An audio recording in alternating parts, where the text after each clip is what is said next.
Come on! All right, hello. We've got Andrew Gasaway on the podcast today. You probably know him as the main content guy for the company at this point. Gasaway, what's up, my dude? Hello. How's I haven't talked in so long. I know it's literally been way too long. How's quarantine been treating you? Quarantine-ish. I've been trying to be like safe-ish, but I live in Missouri. For those of you that don't know, and Missouri's been open since like May 1st. Like, Hmm. like pretty much everything opened up very quickly, and like we were like, oh, we have this phase thing that we're doing, and then it didn't actually happen. We were just Right. kind of like, we're done with this pandemic. Let's go out. We do have a mask mandate, which is good. So if you're out and about, like you can get a ticket if you're not wearing a mask. As far as I know, in Springfield, police are not caring at all about ticketing people. But I don't know. For me, I've been trying to keep our Roundnet groups pretty small. The people I'm like playing with, and that's really all I'm doing outside of my house is just playing Roundnet with 4 to 8 people. 12 occasionally. Although we had like 30 people show up, and I was like, I don't know about this. Yeah, no, It's crazy. at some point it starts to get a little bit sketchier. I think the largest I've Yeah. played in is 10. We were like right there. I've been trying to hold myself to 10. Hmm. Just like in order to reduce phone calls if like I test positive or Exactly. think Yeah. especially like within these last 2 weeks, I've gotten 2 COVID tests in the last 2 weeks because I've had reason to believe that I was exposed to it. Hmm. So, if you start hanging out with a ton of people, it's like, hey, I'm about to get COVID tested. Like, if you got to call like 100 people, Yeah. that's a problem. Yikes. So yeah, so that's definitely part of it. What have you been focusing on like outside of Roundnet specifically, or at least playing? So I've been doing my like job ish. So for those of you that don't know, I'm I also keep saying that. I'm like the van driver and stream guy for Spikeball. Obviously, I can't drive the van right now because we have nothing to drive it to, because we're not hosting anything Right. or going to any events. So right now, hours are very, very small. I'm not doing much work for Spikeball. We can talk about what I was supposed to be doing later. Oh yeah, we definitely need to get But into that. I'm only like doing probably like 3 hours a day for like Spikeball stuff. Like it's Hmm. really like not much, and I probably could be doing more. I've just been like lacking on content ideas to Hmm. do by myself. Like, cause there's a It's lot of tough, videos that I man. want to do. Right, exactly. Like there's a lot of stuff that I want to do that require me shooting video from like someone else or like somebody else does the voiceover.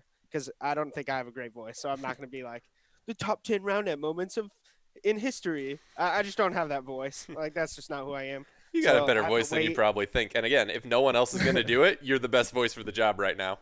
You're right. You're right. Yeah, I guess if I don't do it, no one's gonna do it. So It's kind of where anyway, we're at. but yeah, about 3 hours a day for Spikeball stuff, and then I've been like door dashing to just get money. Hmm.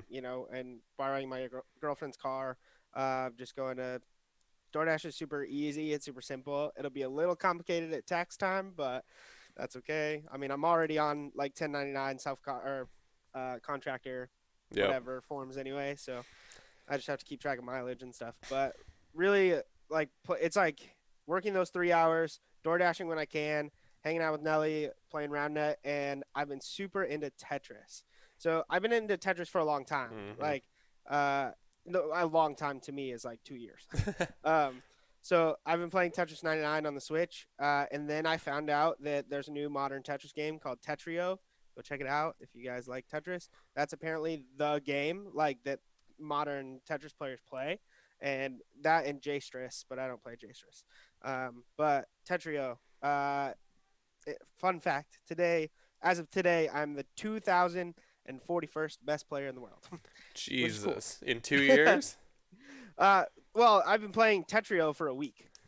So, but Tetris 99, yeah, for like a Right. year and a half, 2 years maybe, something like that since it came out. God, But that's impressive because that community, like I know, is massive, and yeah, I mean it's got a base that goes all the way back to what like 1980. Like that yeah, game was like like one of the first games that ever came out, and so Yeah, that's beyond impressive. Pretty What? pumped about it. Yeah, I bet. Have you? Are you just kind of like a natural at it? Like, how'd you get good so fast? That is a great question. I have no idea. I just played Tetris 99 and I was like, man, I want to be good at this. And so I looked up some YouTube videos and there was this guy. You should know him. I think we talked about him. His name is Tafo. Yep. Tafo. He's Um, he coach, or so he's a melee guy too. yeah, He's the coach of my favorite player. yeah, Mango, right? Mango. Yep. Let's He's go. yeah. I So know yeah. things. So he's his coach. So I don't know if it's formal anymore, but he was employed by C9 for a little bit, like as a That's coach. sick. Isn't Yeah, that wild? yeah. And then I he's also just disgusting at Tetris. So like legit. He's so good, especially Tetris 99. I haven't really seen him play other Tetris games, mhm. but like Tetris 99 is like he's the guy I watched, and I was like, I just watched him play a couple. I probably maybe watched 20 of his YouTube videos, and that's probably it. Like, which isn't that much. Like No. each video is like 5 minutes. It's not that many. It's probably like an hour worth of like footage, and then I just play and play and play. Although now, uh, I've had no coaching up until now, but starting this month, there's a guy named Garbo, and I think he's a top 10 player. He's from Canada, Okay. which is cool, but he offers private Tetris coaching on Fiverr, and it's like $15 or whatever for an What? hour of Tetris coaching. And so he just like reviews your film and is like, this is what you can do better. Try this strat. And then like for $30, he does like a live call with you for an hour and just like teaches you how to be better. And so That's I'm so cool. hoping to do that soon because I want to be top 1,000 and I would love to get top 500 in the world at Tetris. Like 500 is the goal. Mhm. Like because anything less than that is or anything more than that, higher ranked than that is like oh, basically pro level at Tetris. Like Yeah. I don't think I'll ever be that good, but Yeah. my goal is top 500. Jeez, that's so cool. One, good luck in that pursuit. Two, like Thanks. I've watched some stuff. I like one of my like hobbies on YouTube in the rabbit hole I go down frequently is like speed running stuff or like the history of like certain competitive games. Yeah. And Tetris kind of falls in the like category of both, and especially like one of the games, I don't know which one it is, but one of the Tetris games basically becomes almost humanly impossible once you get to like level 38 or something like that. So it's basically like a race to like level 38. So it's like a speed run, Yeah. but they do tournaments about it too. Yeah. And so so you're trying to maximize your score, but also like get there faster because you get more points for that. I'm just beyond impressed with that entire thing. I am not a spatial guy. Mhm. I'm like a Neanderthal when it comes to these things, and where Spikeball makes sense is like hits ball hard. Like that is Right. that I'm a brute force kind of guy, and you can't brute force Tetris. It doesn't work. Like Mhm. you have to have your ducks in a row, and you got to be able to think like 10 steps ahead. And I'm just like I could think like Yeah. one 2 steps ahead, maybe. Yeah. Classic Tetris is, I think, what you're talking about, Hmm. where you just rack up points and you're trying to like basically beat the game at like level 99 or whatever the highest level is, Hmm. because it like caps out. But the games that I play are all modern Tetris games, so they're all versus Tetris. So Oh, you clear okay. lines and you send garbage to the other person or whatever.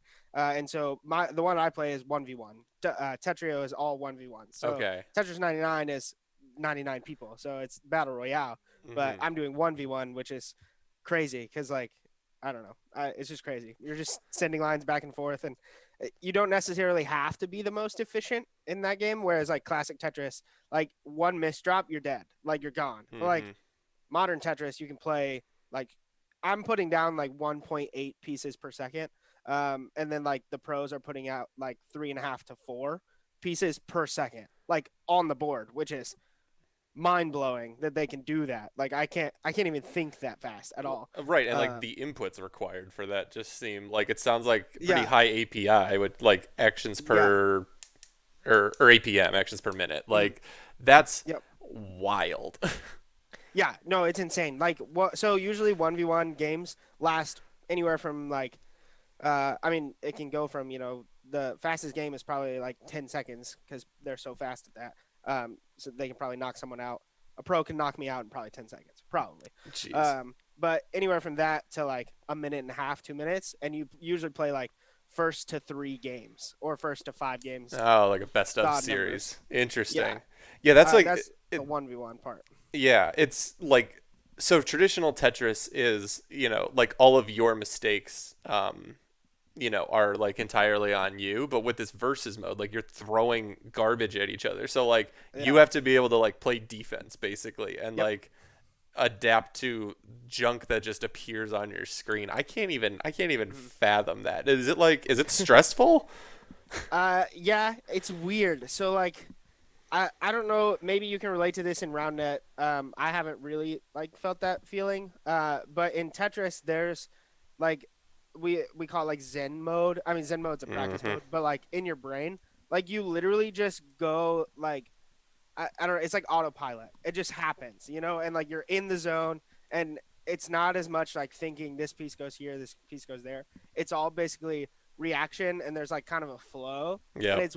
it's this weird state that I get in that I'm like, man, I'm just playing fast. I'm in the zone. I'm not even thinking about it. But being in that mode, I can't multitask. So like if you talk to me while I'm like trying to play, it's like impossible. Like Yeah. that's why I think I would be a bad streamer at Tetris because I'd just be silent, just like staring at the screen, and I would never like interact with anybody. But Yeah, uh, well, that's so interesting that you mentioned that. Like, I can 100% relate. Like, that's my favorite part about sports. It's mm, not a zone that I get in like super easily, but God, when it happens, like, there's just literally no better feeling on earth. At least yeah, for me, like, it's so intense, and yet you're like calm and you're like zoned in, but yet you have like this like bigger picture of like what's going on. And you're right, like, you hmm can't like you're like aware of outside stimulus, but you can't like respond to it. Like there have been so many yeah, times during like Spikeball finals or like the most recent time. This is why I talk about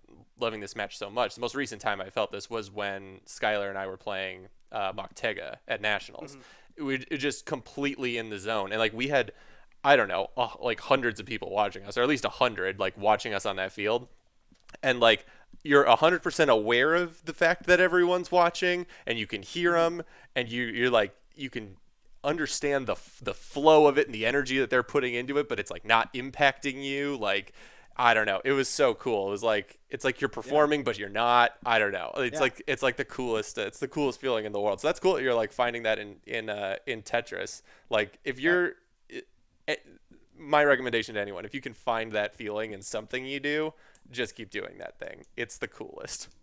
And then when you win, you're like freaking, or when like you do something good, you're like frick, like that was so cool, and it like knocks you out of the mode.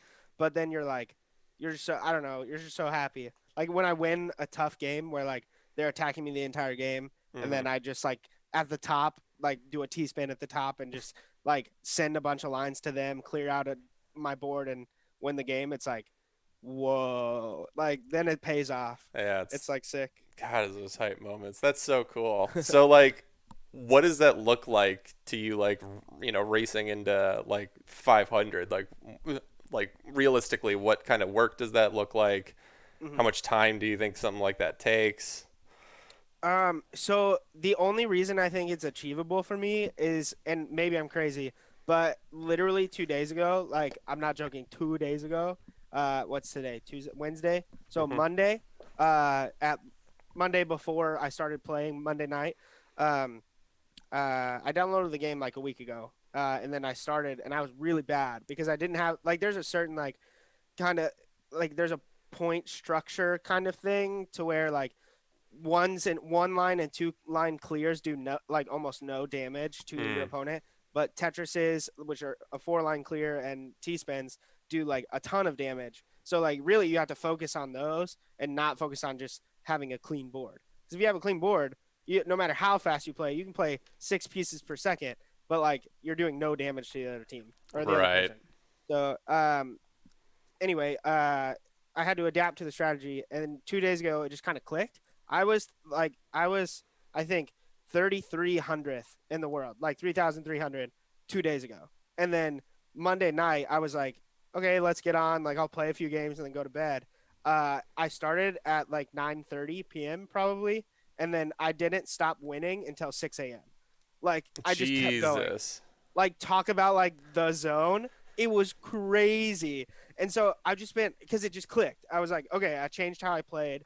I had watched a couple of Garbo videos and was like, it was just on my mind. And he was like, okay, build 2 wide in the middle. And I was like, okay, great, sounds good. So instead of like having a well at the one of the sides for Mm-hmm. line pieces and just keep on spamming the line piece clears, he just says just change your strategy to have 2 lines in the middle and you can clear a bunch fast and do T-spins and stuff. So anyway, that's Tetris strategy. But it was crazy. And so I gained 1,000 places. I passed 1,000 people in the world at Tetris In a day. literally one day. Like it was insane. So like that Wow. growth was crazy. Mm-hmm. And obviously like it gets harder as I go up and I'm going to be playing way better people. Like just before the stream I was playing a little bit. And as you go up in the ranks, you play longer games. So everything under the S rank, which Mm-hmm. Which is or the like Skyball top ranks. right. No. X is like the top. It's Oh. like X U S S S. So it's Okay. like about 4 away from like top rank. In the Tetrio. Or there's U. I think I said U. Yeah. Anyway. S when you're to the A or and then it goes A plus. So I'm at A plus right now, borderline S.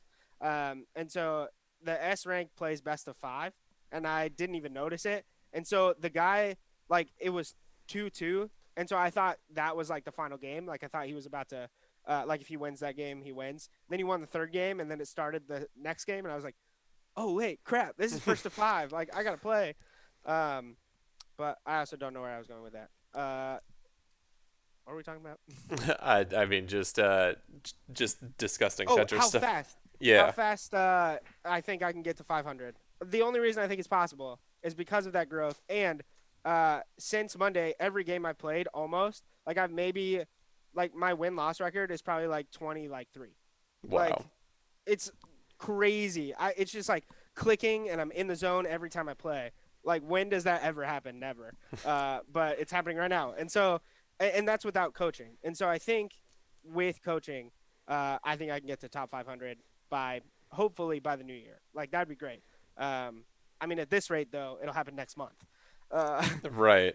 like if I Jeez. pass 1,000 people in 2 days, like I don't know. We'll see. We'll see. But there's no way that can have sustained like growth and progress. Yeah, There's well, no way. I mean, I'm sure every time you reach a new rank and stuff like that, you kind of it's like when you move up divisions in Roundnet. Like you move up and Yeah. then you're at the bottom of that, and Yeah. so you gotta learn your way to the top of that rank too. Like, so Yeah. yeah, as soon as you make it out of advanced and into Premier, like you kind of get shit on for a minute, and that's okay. It's a part of the process. It doesn't mean you're worse. It just means you're playing against even better people. So. Dude, Yeah. that's cool. I mean, one, good luck with all of that too. Thanks. Um, you know, hope we don't entirely lose you to Tetris. No, never. We, That's just my we, hobby. yeah, but I mean, either way, dude, Tetris is your dream. Do the Tetris, man. I mean, that sounds so freaking cool, and I'm sure they have Hey, an if I awesome could get community paid, too, right? I'd be down. Yeah. Yeah. So I just met a guy. So Nick Rankin, Origin guy, Mhm. was streaming, and I was like, "Yo, you should download Tetris and 1v1 me." So we 1v1 on his stream, and like there was like no viewers, and then after like 3 or 4 games or whatever, he got like 12 people just because he changed his thing to streaming Tetris, and people were like, "Oh, all right." So they came and like watched his stream, Yeah. and then some guy was like, "Yo, you should open up a lobby so that people can like play like battle royale with you on stream." And he was like, all right, let's do it. And then we played against like 8 people. One of the guys was like a U rank, which is like crazy. He was like number 3 on blitz mode. Blitz mode is you get 2 minutes, score as many points as you can, Right. which is crazy. But it was insane. So I haven't met that many people from the community, but there was this one guy that played, and then he DM'd me on Discord, or he added me on Discord and was like, hey, like, let me give you some tips and blah, blah, blah. And he is like, he's S. So he's like right above me, like right now. But I sent him a picture, like last night, I think, before I went to bed of my rank. And I was like, hey, I just passed 1,000 people. We should 1v1 again. Yeah. Like, I'd let's like play. that. I'd like that rematch, sir. Yeah, for real. He beat me like 5-1 in a private 1v1 match during Nick's stream. And I was like, I'll get you back. Don't worry. Love it. So Dude, Yeah, that's community's okay. yeah. I mean, yeah, sounds like it's awesome. It sounds like you're like getting more invested in it, which is cool. Like there's always Mhm. that level in everything of like, the people that, just kind of start, going to tournaments and then they meet a couple people and then they find some people in their area and then pretty soon, you're Andrew Gasaway and you're driving the spike van all around the country and creating content for, the For company, real. which is wild. So, with your position at Spikeball, obviously, you were supposed to be, really changing what you were doing this year and like Mhm. really be going all in. And then COVID hit, so there wasn't as much to do in terms of that, traditional plan. But what's kind of on the docket for when this is over? I assume you'll just kind of pick up what with the plan as soon as the tournaments are back. Yeah, I have no clue what I'm doing for the next 5 months Right. until next March. Like, because as far as we know, like tournaments are scheduled for March, and it'll be great. I'm Well, let's really, hope. really begging. I'm hoping that Spikeball will, whenever it's safe, if it is before March, host a big tournament, like a preseason kind of. Here's a 2020 tournament that didn't happen, but here you go, and host something big, and maybe we try a new rule or a new set or like something cool. But just be like, hey, top players, come play. Something like that. Whenever it's safe to Hmm. do so, and hopefully that's before March. And we can do something cool before then. But until then, it's really just like, I mean, we're gonna continue feature Fridays for every Friday until the end of time. As far as we know, we've been getting into more. So we started with Spikeball Elite for 2020, Hmm. and we moved down the Elite list, and then now there's only like 5 Elite members that haven't had videos yet, but that's because they haven't sent me their interviews, so That makes didn't it get a tough, video. huh? Like, your interview. But yeah, so feature Fridays, and then just kind of like my goal is one video like a week or every 2 weeks that's not feature Fridays. That's just like Roundnet related in some form for SRA content. I'm not the biggest Instagram guy. Nora and I are kind of sharing the responsibilities on Spikeball's or SRA's Instagram. Hmm. Not Spikeball's. That Izzy does a great job with Spikeball's Yeah, Instagram. she's Uh, killing that Instagram. The lives on Wednesdays are so it's like yeah, such a cool thing. yeah. I was watching a little bit before you called me, and I just love them. Like they're so good. They're so funny. Um, but yeah, I don't know. As far as like what's coming up, I believe I'm going to the Lone Star versus Supreme squad match, Hmm. October 10th, I believe. Um, so I don't know if I'm streaming it or if I'm recording it or I don't really know what I'm doing there, but I'm going. Logan's like, "You're going?" I was like, "Okay, great. Sounds good." Sick. Yeah, like let's do some things. I was really trying to get him. Uh, I hear there's talks. I don't know. There's talks of getting that on ESPN, but only if Nick is like down to spend the money on that. But it's like it's not a Spikeball thing, so it's like not run by Spikeball. Right. So I don't know. Yeah, that I becomes tough. Yeah, I think they're talking about it, but I don't know if they're actually considering it or not. But I think it'd be really, really cool to get pro. Like those are the two only that and Origin, but like Origin right now like isn't like really doing a ton of stuff, but No. Lone Star is doing a ton of stuff, Right. and then Supreme is like forming, but they have like top players and stuff, and like everything looks good in uniform for them. Hmm. So they're like the two top clubs right now, pro clubs. So it'd be super cool to get that on ESPN and show the world that like we have like professional clubs, like groups of professional players that play together, and A then just 100%. encourage that. Like that would be sick. Yeah. So No, I mean, I maybe, think it's a super cool idea. I had Logan on the podcast we recorded the day that it got announced. So yeah, he was kind of like alluding to it. He was like, "We're gonna announce something really, really cool," and then it got posted like 2 hours later, and I was like, "Oh, that's a really cool idea." And it's cool too because yeah, you're gathering in such a like a much lower number of people, yeah, so like it's feasible, and that's what I've been trying to yeah, like encourage here is like, and we did this a little bit. Like Wyatt ran a couple of just like 4 team tournaments where it was just like, all hmm right, we're just gonna pre-seed you, and you're just gonna play it out, yeah, and just get something going. We streamed it on mine, um, but that was like that was the beginning of quarantine, and now we can gather in a little bit higher numbers. So being able to do something like a 5-on-5, like that just seems like a really good idea right now. And I'm like, yeah, if we can run these small events that are responsible, like Yeah. but like hype them up, like with a cool Yeah. format, or club versus club or region versus region, like Hmm. that would be different in my opinion. So Hmm. yeah, I think all that stuff's super cool. I'm excited to see what comes of that. I didn't realize there were possible talks of ESPN getting involved, but I that's mean, crazy. when I say possible talks, I mean I had called Logan and was like, "Yo, you should do this." He's like, "Yeah, I'll talk to Nick." So I don't know. I don't Right, know. But hopefully.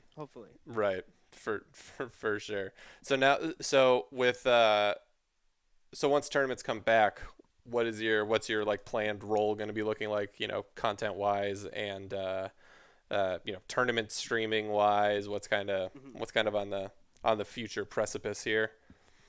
Yeah. So as far as I know, I mean we haven't talked about next season, but we did talk uh, a decent amount about this season. Um, but what I was supposed to be doing and what I will be doing next year is driving the van to each tournament. Right. I'm kind of like living out of the van, going. I should go to every tour stop that we host. Uh, See you there, man. Not so, right.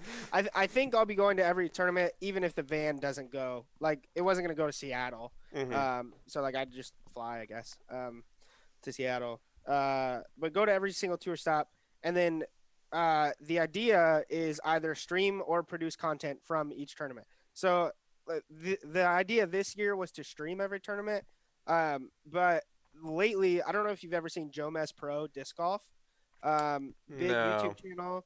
They're so high, like the production value is so high for disc golf. Like it looks amazing. Like they have so many cameras, so many people working it. That's key is the people. Right. But the graphics look great. Like basically they just do commentated tournament recaps, right? And like that in Roundnet would go so far. Just like highly produced like tournament recaps with like good commentators and good cameras and good, it'd be Hmm. great.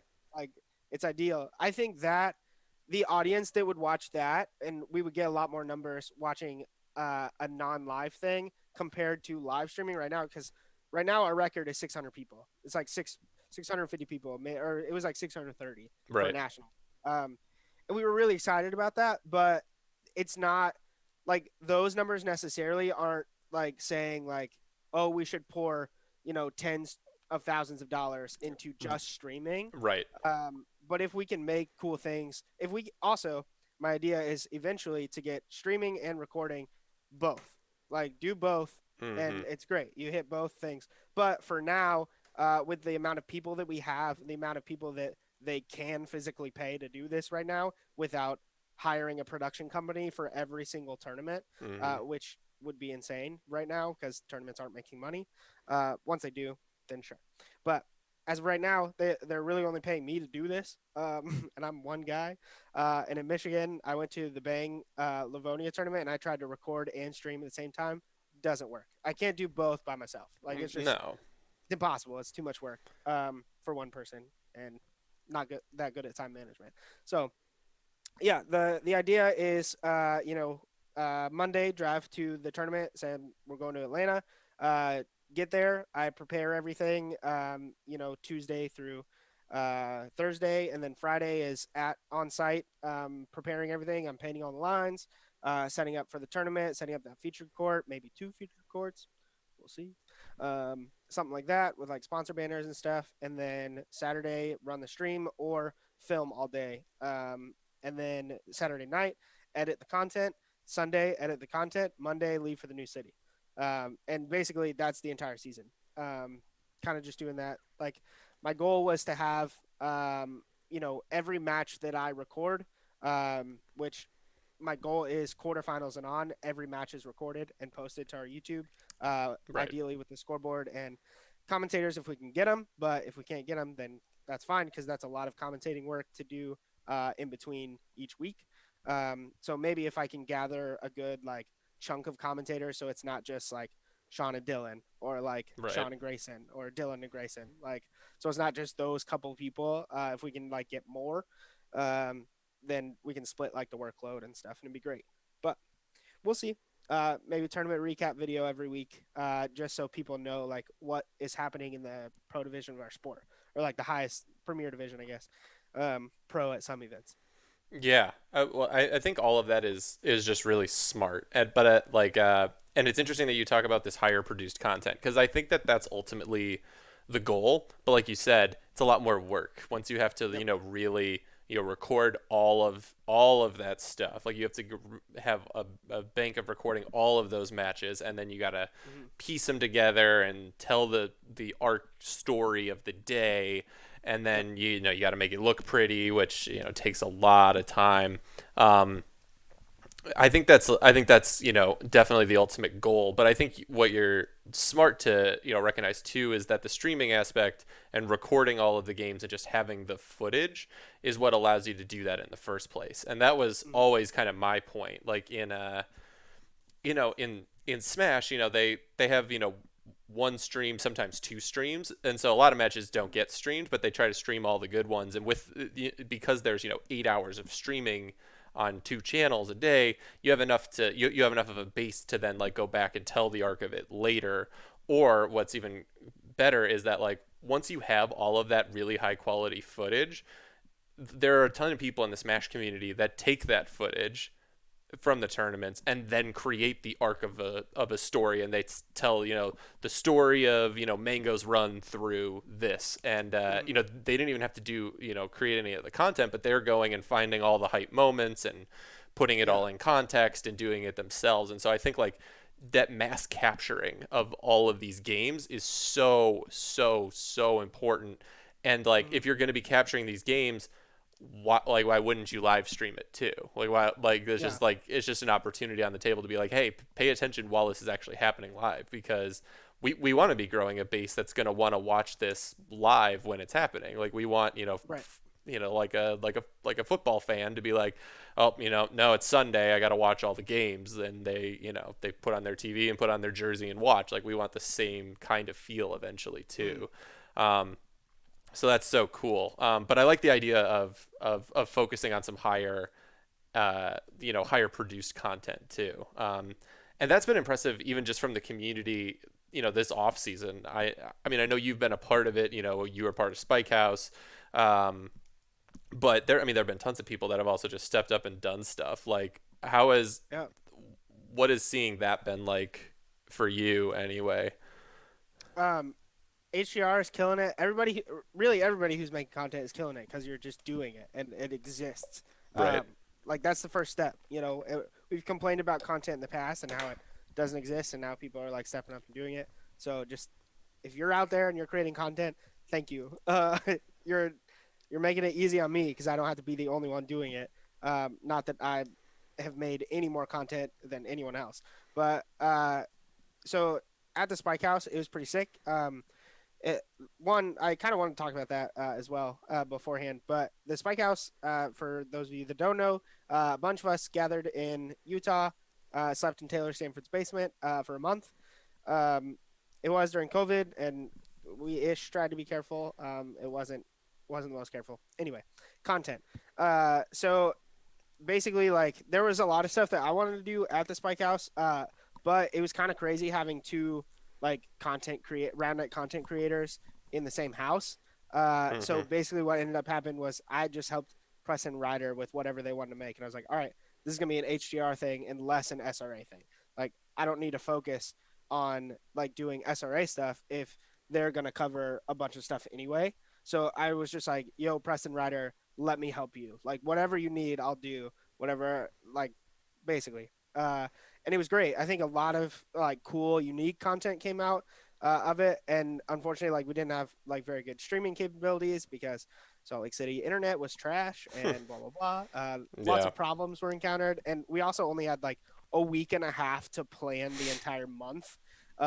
Like that includes like streaming capability. That's why we didn't know what we were getting into till we got there. We were like, Hmm. okay, we didn't have any furniture till we got there, like in the basement. It was crazy, but it was a good time, and I'm pumped that content is being made. I like what you were saying was like with Smash, like the people running the tournament necessarily aren't the ones creating all of the content. Right. Like they're just like having a base of footage and stuff at their event, and then people are taking that footage or yeah, that footage and other stuff, and making cool things with it. I think that's the future of Roundnet content creation as well. Like I think you, HDR, Y Spike, like anybody who plays in tournaments and wants to create content, like once tournaments get back going next year, like people can take like match footages like of players, and instead of just highlight videos, can make like cool like I don't know, just cool content. Yeah. I don't really have any ideas right now on the spot, but Well, what's cool is, once you have all that base footage, like you then tap into the creativity of an entire community of people and you tap into their yeah. amount of time too. And I think that like fan produced content is some of the best content out of any community because they care about it just more than literally anyone else. And Yeah. I think like you're a classic example of that. I think that's what ideally you would do is just like be a huge fan and create like all of these amazing, feature Fridays on your own or do that. Mm-hmm. But the thing was that like that base footage didn't exist. And so your choices were either like I'm going to independently start going to all these things and recording them myself, which is just like, it's a lot more costly than just like to start something Mm-hmm. like that. Or you approach the company and go like, hey, I want to do this base footage for you guys. And like, you guys should be Yeah. investing in this and all of that. And so, you're really, you know, all the work that you're doing right now is going to have such a lasting effect afterwards and allow everyone who's just a fan to be like, you know what? I, I want to create an Anchored LI highlight video for like, summer of 2021. That's Mm-hmm. not possible unless you are anchored and have their footage, Right. which like, you don't, but you could be you like you could just be a fan that watches them every single weekend on streams and be like, I'm just going to take all this footage and compile some sick thing and make it for them. Yeah. Like, and that's the kind of stuff that I think is almost the best. Like like in the communities that I'm a part of, especially gaming wise, like they're just taking other people's stuff and compiling it into some amazing story and under Mm-hmm. fair use. And I think that's the real future here. But like we're saying, if you don't have any of that footage to take and transform, it's Mm-hmm. pointless. And so, now we're finally getting into producing that and producing that at like a high level and routinely instead of just like going all out at Summer Spike and going all out for nationals. It's like, all Yeah. right, consistent, amazing streams. Yeah. Like, hell And yeah. like I'm I've always been excited about streaming for Roundnet. Like lately, obviously like I said, I've been super into like recording and publish stuff. But like my ideal like role slash like kind of what I want to do for the company one day is just be in charge of the people who are in charge of like streaming and recording and stuff. And I want to like I don't know. I've been trying to like vision cast for like the next 5 years, 10 years of like Roundnet content by myself, and Hell just like yeah. this is like where I see us going. This is what I want us to do. This is a timeline kind of what I think we should do. But it's so tough to do alone. Like it's so I don't know. Obviously, like Spikeball took the first step, and I mean they haven't like hired me full time. I'm still a full time contractor for anyone who is asking. Hmm. But they took the first step and at least paying me to do that for a season. And this was like a test year that was like, okay, let's see what you can do, And so I've been like trying as hard as I can to like learn more Photoshop skills, learn more After Effects skills, learn more video skills. Like I've always had a base video like production mindset ish, like a base skill set. But now I'm like, okay, let's push the boundaries. Like let's get better. And let's be quicker. Because one thing that I'm gonna have to do during the season when I am, working 40, 50 hours in between tournaments on content, like I have to be fast. Like that 40 hours has to produce 40 hours of video or 40 hours of like good stuff. Hmm. It can't be like 40 hours and I have like a 10-minute video. And that's like it. I Yeah. have to be quick at these things. And so like I think quarantine is kind of helped because now starting next year, ideally, like the production value of all of our SRA's content is like here, whereas it was going to be here because I didn't have all of that practice and training beforehand. And I think like Nora's been like super like positive and encouraging and saying like yeah, if you need like whatever you need, like I will help you like get there. You know, because Spikeball does really care about tournaments and they care about the pro scene and they want it to be the next great global sport. Like that's literally in their like motto. Like that's their whole thing. And so obviously like we are like, man, it would be great if Andrew had a team to work with. Like that'd be sick if I had another person and another person to help. And we're taking baby steps. But the first big step is taken. Like somebody year round full time is like doing it full time. Right. Enough. Yeah, Um, I mean, we definitely have to start exactly at that spot. And like, mhm. again, it's just cool that like, you know, you saw this vision and you approached the company and were like, I could do this for you. Take a shot at me. You know, you named a good enough price that they're able to just contract you for a little bit to kind of prove concept. Like, that's the It kind of helps that initial. I'm a cheap person. Yeah. Well, I yeah. don't need much. Well, yeah, but I mean, you're taking the initiative and you're betting in the long run, and you're going like, Yeah. hey, I want to, you know, I want to be the guy that coordinates all your content, you know, and I Mhm. know that it can be this big, so if I do this now, that like it'll pay off later. And Yeah. I think that people don't also realize that like this is how Spikeball has grown as a company. Like they've been very fortunate to have a dedicated community base that wants to do some really cool things. And Mhm. unfortunately, we're all broke high schoolers and college students Yep. and just fresh out of college with a bunch of debt. And, you know, it's tough to do the things that we would ideally want to do in our heads, but they have the resources. And I think a lot of people spend their time yelling at the company going like, you guys have $1 million, why aren't you doing this? And it's like, Yeah. well, no, what they're looking for is like something to invest in. Like almost picture them as like, you know, a guy on Shark Tank, like to go back Right. to, you know, their origins. Like if you go to them with a really cool idea and they think that it's worth it, they invest in it and they go like, all right, yeah, we'll contract you to do that. That sounds really cool. Like, and if it goes really well, then we'll invest a little bit more later.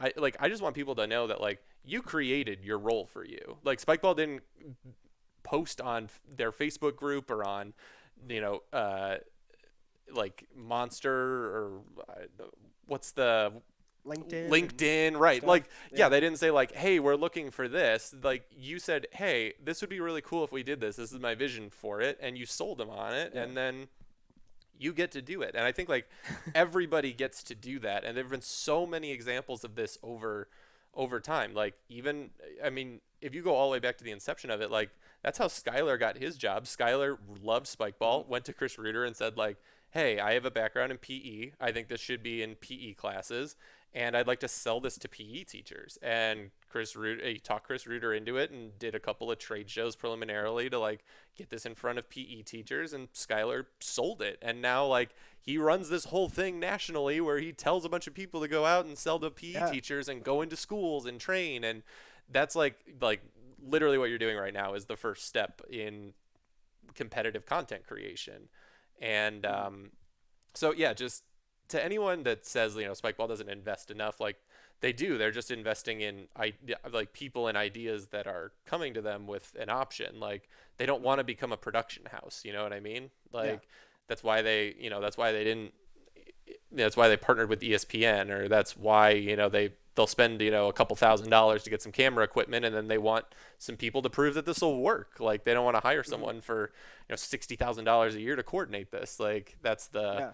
that's kind of the difference there. So Yeah. um, I was very fortunate and I've been very blessed with like having someone try it out before me and like set the foundation and then teach me skills. Mike White obviously started it.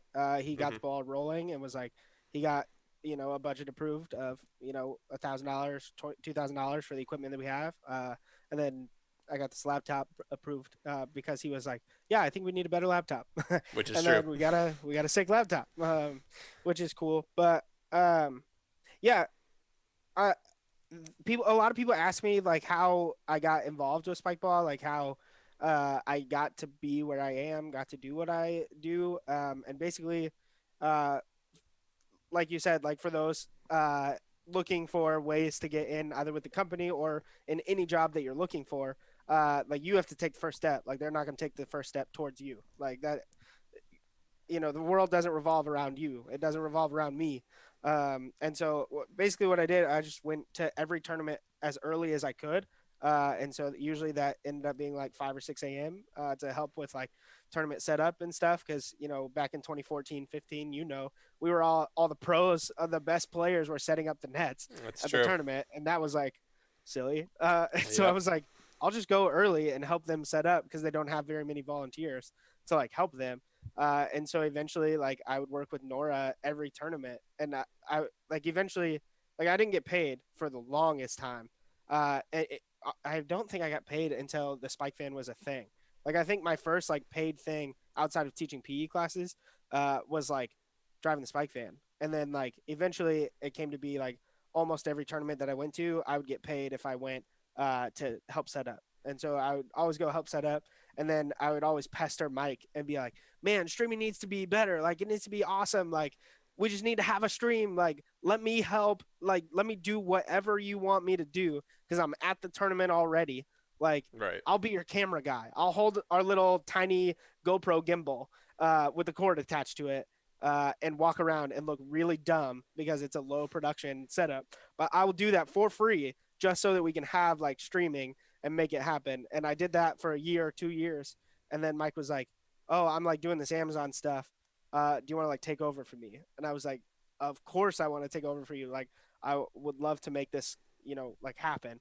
And so I called him. He called me at the end of last year, right after nationals, and he was like, "Hey, write a proposal on what you want to do for next year, and let's see if we can make it happen." And so I wrote. I mean, like you drove the Spike Van with me, like back or whatever. It was like, Hmm. "Hey," or 2018, 2019, That was, whatever that that was was. 19 from Was that last year? California. 19, 18. 19 is Virginia. Oh, you're right. 18. You're right. Anyway, but back when we talked about proposals, like you gave me a bunch of ideas, which was great, and I thank you. Of course. Definitely use them. But I literally just wrote like, "Hey, I would like to get paid this much," and I really didn't ask for that much. Probably could have asked for more, but didn't. Uh, I'm a very cheap I mean, you person. want to get it approved Um, at some point too, so you're trying exactly. to, I was like, I gotta be generous. I gotta like, and it's a step or up from all the cautious. free work you did at the beginning to kind of Exactly. kind of Yeah. get your foot in the door. Like it turns out, like if you Yeah. hustle, you get rewarded later down the road. It's crazy, right? Yeah, but basically, I was like, "This is what I want to do. I just want to like live out of the Spike Van and make content in between tournaments, and just make sure there's a stream happening at every tournament." Like, I wasn't even thinking about like produce content. I was just like, all I care about is that there is a stream at each tournament. And Spikeball was like, "Yeah, like this sounds great." I called Mike once I finished the proposal, sent it to him. He read it, and he was like, "This is literally exactly what like we were gonna like ask you to do." Like, it was crazy. Like that call, he was like, we were on the same page. It was like every like word for word, and like even the amount was like pretty close to like what we both were like. Yeah, that sounds great. It's like okay, cool, And again, I want to stress that like I'm still not hired. I'm still like trying to grind and trying to work to get a job. I'm still trying to make the job happen. It hasn't happened yet, but I was my crazy in my brain timeline, it would be the next 2 years would be great to get hired. With this year being a test year and the next year being like, how do we improve on what we did the year before, um, and just make it better overall and more cost efficient, of course. Because this year I was like, yeah, let's spend all the money and stuff. If I get approved for all the money, let's spend it. But obviously, like we got to be cost cautious. But Right. um, I don't know. I mean, they're investing, and I'm pumped. And I was blessed that I had, somebody, a support system like the Whites, and they were like, "Yeah, we want to invest in you. You have a great idea. Let's make it happen." And I was like, "I've been doing it for a while for free," and so they're like, "If you have enough passion to do it for free, like, how much more passion are you gonna have when you're paid to do it?" Right. And I was like, "Sounds great to me. Like, let's just do it." Yeah. Well, and I think that's just God, like it is just so true. And like again, it's cool. Like you said, like Mike White was the first one to really make a move on this stream setup, and like he set something up and inspired someone like you to like pick Yeah. it up and take it another step further. And like you're literally saying like, hey, I want my job to be that I like manage a bunch of other people that are doing exactly what I'm planning on doing this year. Like that's Hmm. the long term thing. And Right. like everyone listening, like you get to be a part of that if you want to. Like reach out to Gasaway and say you want to intern, like, or just Yeah. show up and start being helpful and like have these Yeah. conversations. Because that's the other part too, is everyone like has this opinion of like what they want in their head, but like talk to Gasaway for 10 minutes, he's gonna tell you like how things have been going, and if if someone suggested something to you and you're like, yeah, we already did that, it didn't work, or like, yeah, we're actually investing in that right now and here's the direction we're going, like half the time like this has already been thought out, and like we can build upon it just by like talking to each other and Hmm.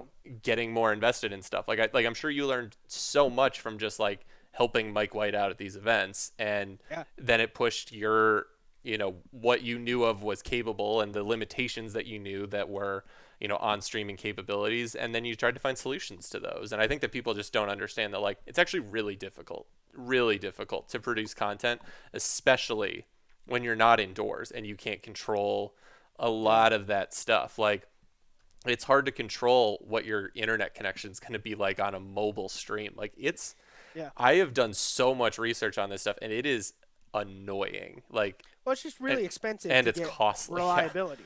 Like, if you want it to be reliable, you're gonna have to spend thousands and thousands of dollars. Like, Yep.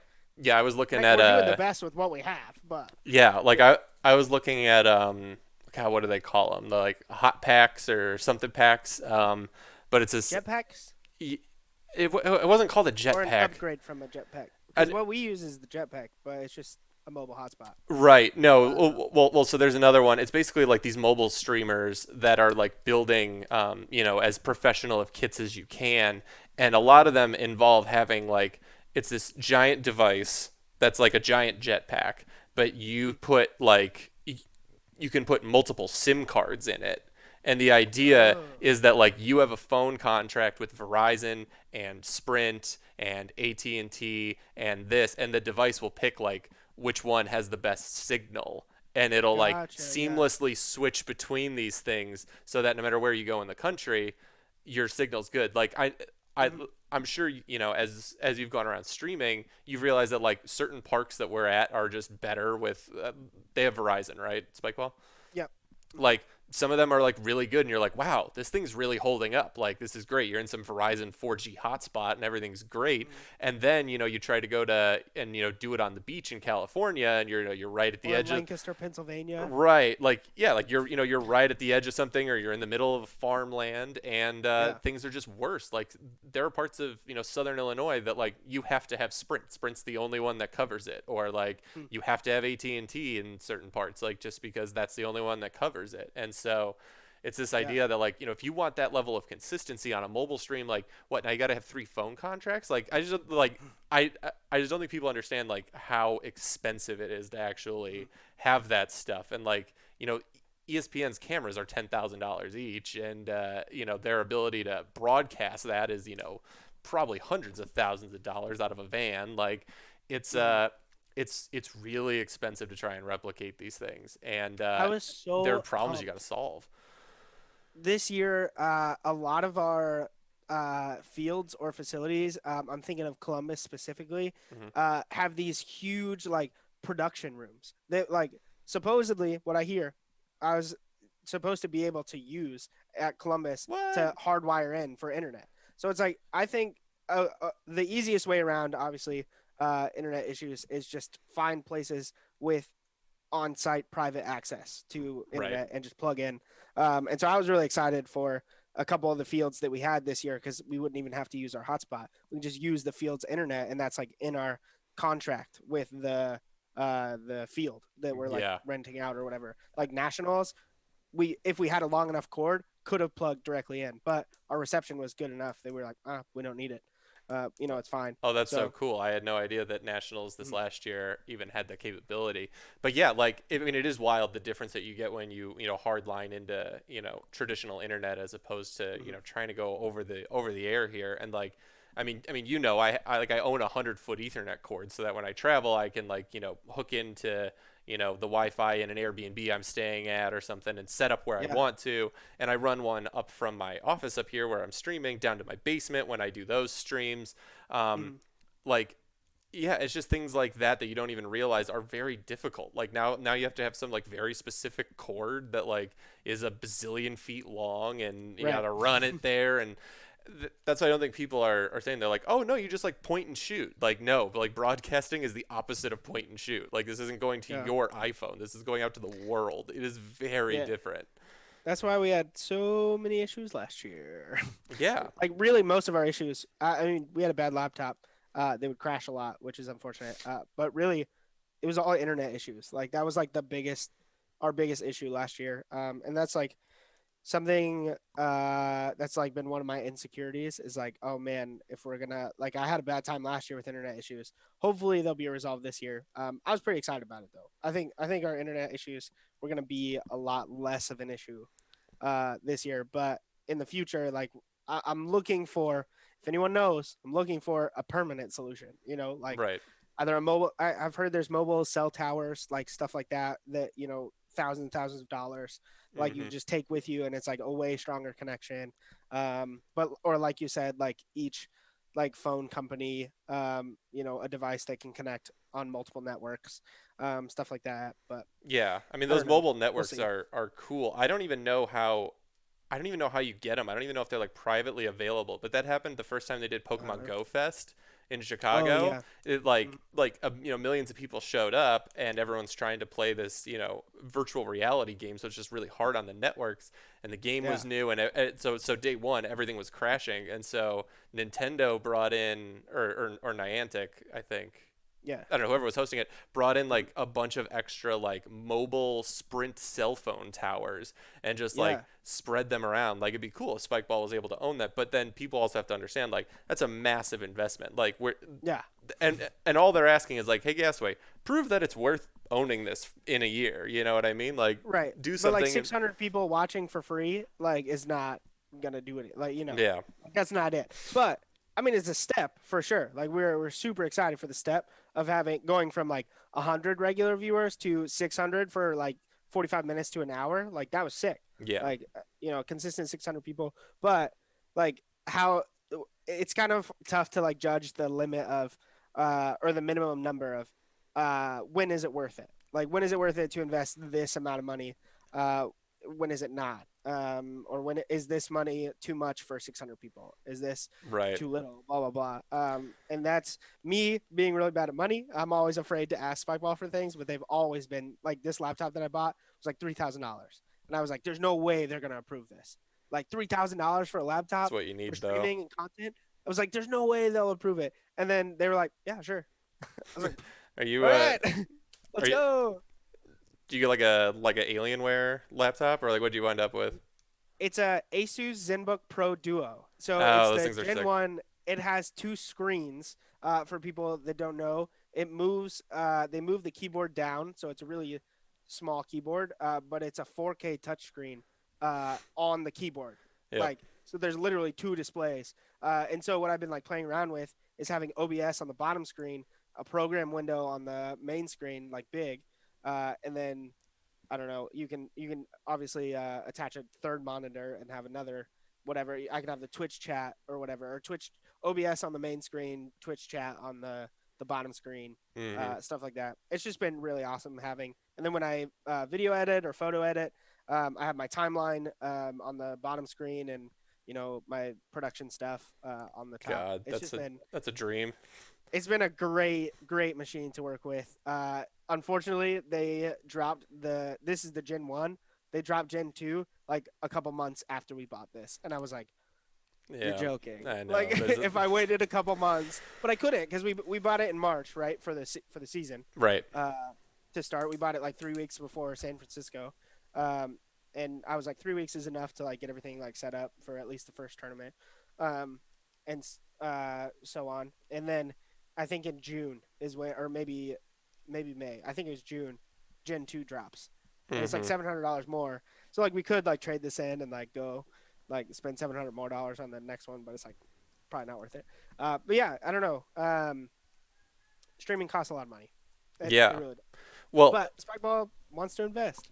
yeah, They really do. exactly. But again, like they want to invest in like a smart way so that they're not just Yeah. like, all right, our end goal in 10 years is to have, this broadcasting van. So like let's buy a broadcasting van, right? Like obviously Hmm. like no, like they'll give you $3,000 laptop. That's a lot Yeah. smarter right now. And Right. so, speaking of just the costliness of it, like obviously, Spikeball's a business and they want to grow this and they also want to make some money eventually at some point. I know a lot of this is probably early investment, but in terms of, the amount of money that they're putting into this, what are kind of their like monetization channels currently? And then like what's the goal long term in order to kind of monetize this even further? Yeah. So uh, the idea last year was to get partner this year with Twitch, and then really push for subs, and kind of so in my mind, for our streaming, I don't think that we're gonna get everyone to pay. Right? I mean, you're never gonna get your whole Right. community to pay to watch. Don't I know it? Um, right.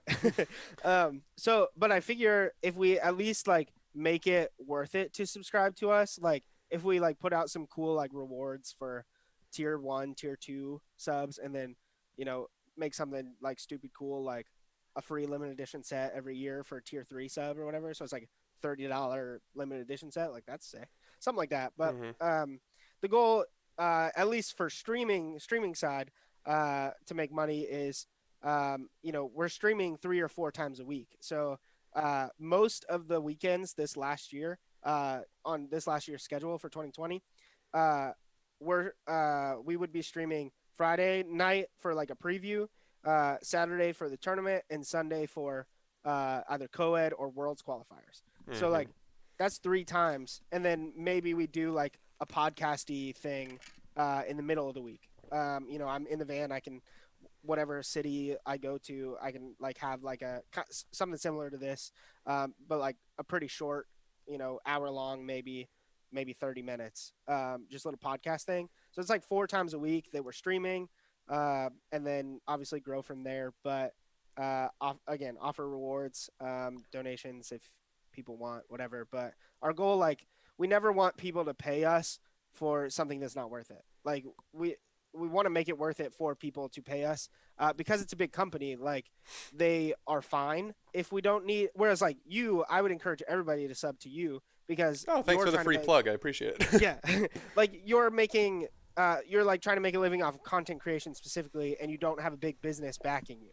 Mm-hmm. Like you're by yourself. Like of course people should want to subscribe to you, but for Spikeball, like I think to get people to subscribe to a big company, or it's like why would you sub to like Ninja, who already has like thousands and thousands and thousands, if you're just an average person who's not really into Fortnite or not really into, like, you're kind of like you like watching it, Right. but you're not like watching Fortnite every single day, every single minute. You're not watching Ninja exclusively, blah blah blah. Like, why would you subscribe? He already has enough.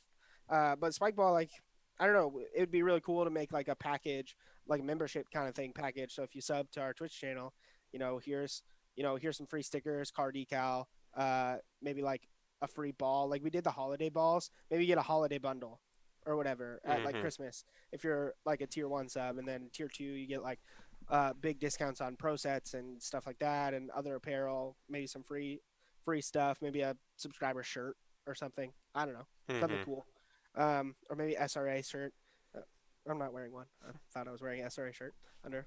Uh, Something like that. But as far as other content monetization, I want to push our YouTube channel. Like, obviously, once we start like having tournaments, we can have a lot more regular content. Because right now, everything that's going up there is just like feature Fridays, and it's like that's one like 3 minute video a week, which is like not enough to push for people to actually like check our YouTube out. Because it's like, oh, I can see those on Instagram. Like Mm-hmm. we also like really care about our IGTV. Like we're trying to push to 10,000 followers so we can have swipe up and blah blah blah That's and a stuff. fun push, right? Yeah, it's tough. Like you got to think that SRA would have 10,000 by now, but we just don't like do enough with it right now. But Yeah. it's COVID and it's the off season. We're gonna pick up a lot of stuff in March. Like I think SRA is gonna, in my mind, is gonna look a lot different come with 2021 season. Like right now, it's just tough because there's not much to do. It's like okay, you can talk about the same past tournaments that have happened, and I guess you can talk about some of the independent tournaments that are happening across the country, but Spikeball's like not really supporting them. So Right. it's like Yeah, that it's a weird becomes tough. thing. I mean, you could take all this stuff that you got from like nationals and tell like what I want to do is almost get like a documentary style thing going that like I mean Mhm. that's what blew up Smash back in the day. It completely revived Melee. There was this 3 hour documentary that was produced by someone in the Dang! community, and the community had all but died, but this Wow. documentary went viral on YouTube and all over Mhm. the internet as well. And it brought a whole new generation of people in who were interested in it and like made everyone go pick up their GameCube controller again. And then all of a sudden there's this huge renaissance, and now Mhm. they're a major esport that like gets covered by ESPN. Like it's Yeah. wild. And so that's the kind of stuff where I'm just like, yeah, like the community can come together for these projects and stuff like that. And like, yes, you also have to support it monetarily. And that's what I'm saying too. Mhm. Like, I understand the mindset of like, all right, I'm not going to sub to Spikeball because like Spikeball already has a gazillion dollars. But at the same point, like, you want to, like, you get to vote with your dollars that you spend. And so if you Mhm. want them to keep streaming, give them $5 every month so that they keep Yeah. doing it and like prove that like that's what it is. It's $60 a year. You're getting $60 worth of screen time and content out of it. Like just think Mhm. about like you're probably enjoying that more than you're enjoying going to a movie or anything like that, and you're willing to pay 15-20 bucks to like go do that for 2 hours. Like they're gonna stream a whole tournament like for an entire weekend. Like yeah, Yeah, if it's we're worth. streaming 4 times a week for a year, Right, like it's like like it's worth probably five worth it. bucks, and then you get some sick emotes, and you get and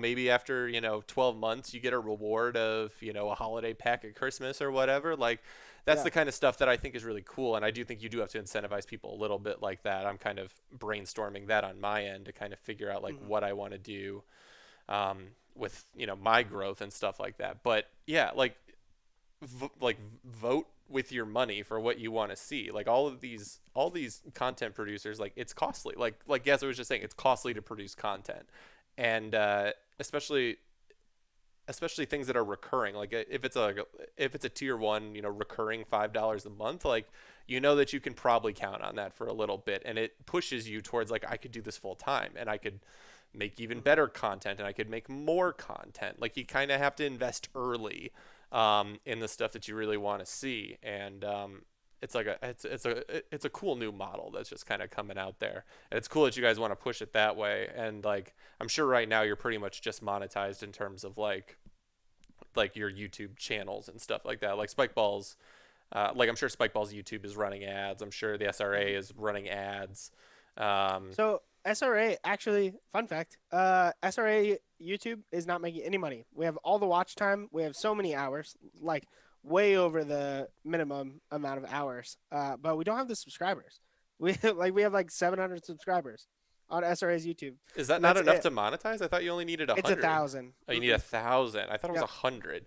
I'm No. so far away from it that I don't care. I mean, one, go subscribe to my YouTube, but also go subscribe Yeah. to SRA. Like, of course you should be getting your feature Friday in your subscription box. What are you talking about? Yeah. Like I don't understand how we like don't have 1,000, and I guess we haven't pushed it, and like I don't know. It's weird with Spikeball, like, 'cause Spikeball's trying to grow their like Spikeball channels, and so there's not like the only SRA employees are Jack and Nora, and then Right. like me almost, but not quite.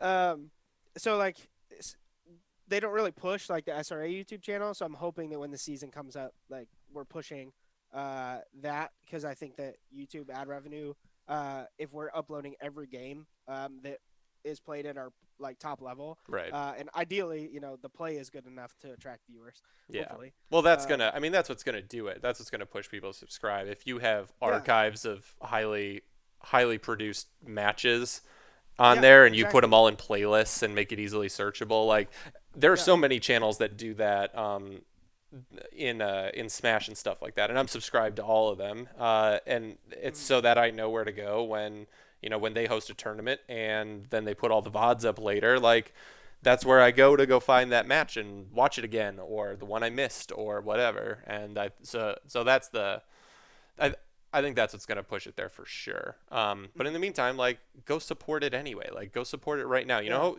like a subscribe on YouTube is free. Just do it. Like Right. it's like following a Roundnet account on Instagram. Like just follow it. Like it's That's really like the easiest thing. right. Like it's literally free, and like vote with those things. Like unfortunately metrics matter, and they matter because it pushes a content creator to continue to produce content and like see Yeah. things coming back. So like when you're not getting a return on stuff, it's really frustrating.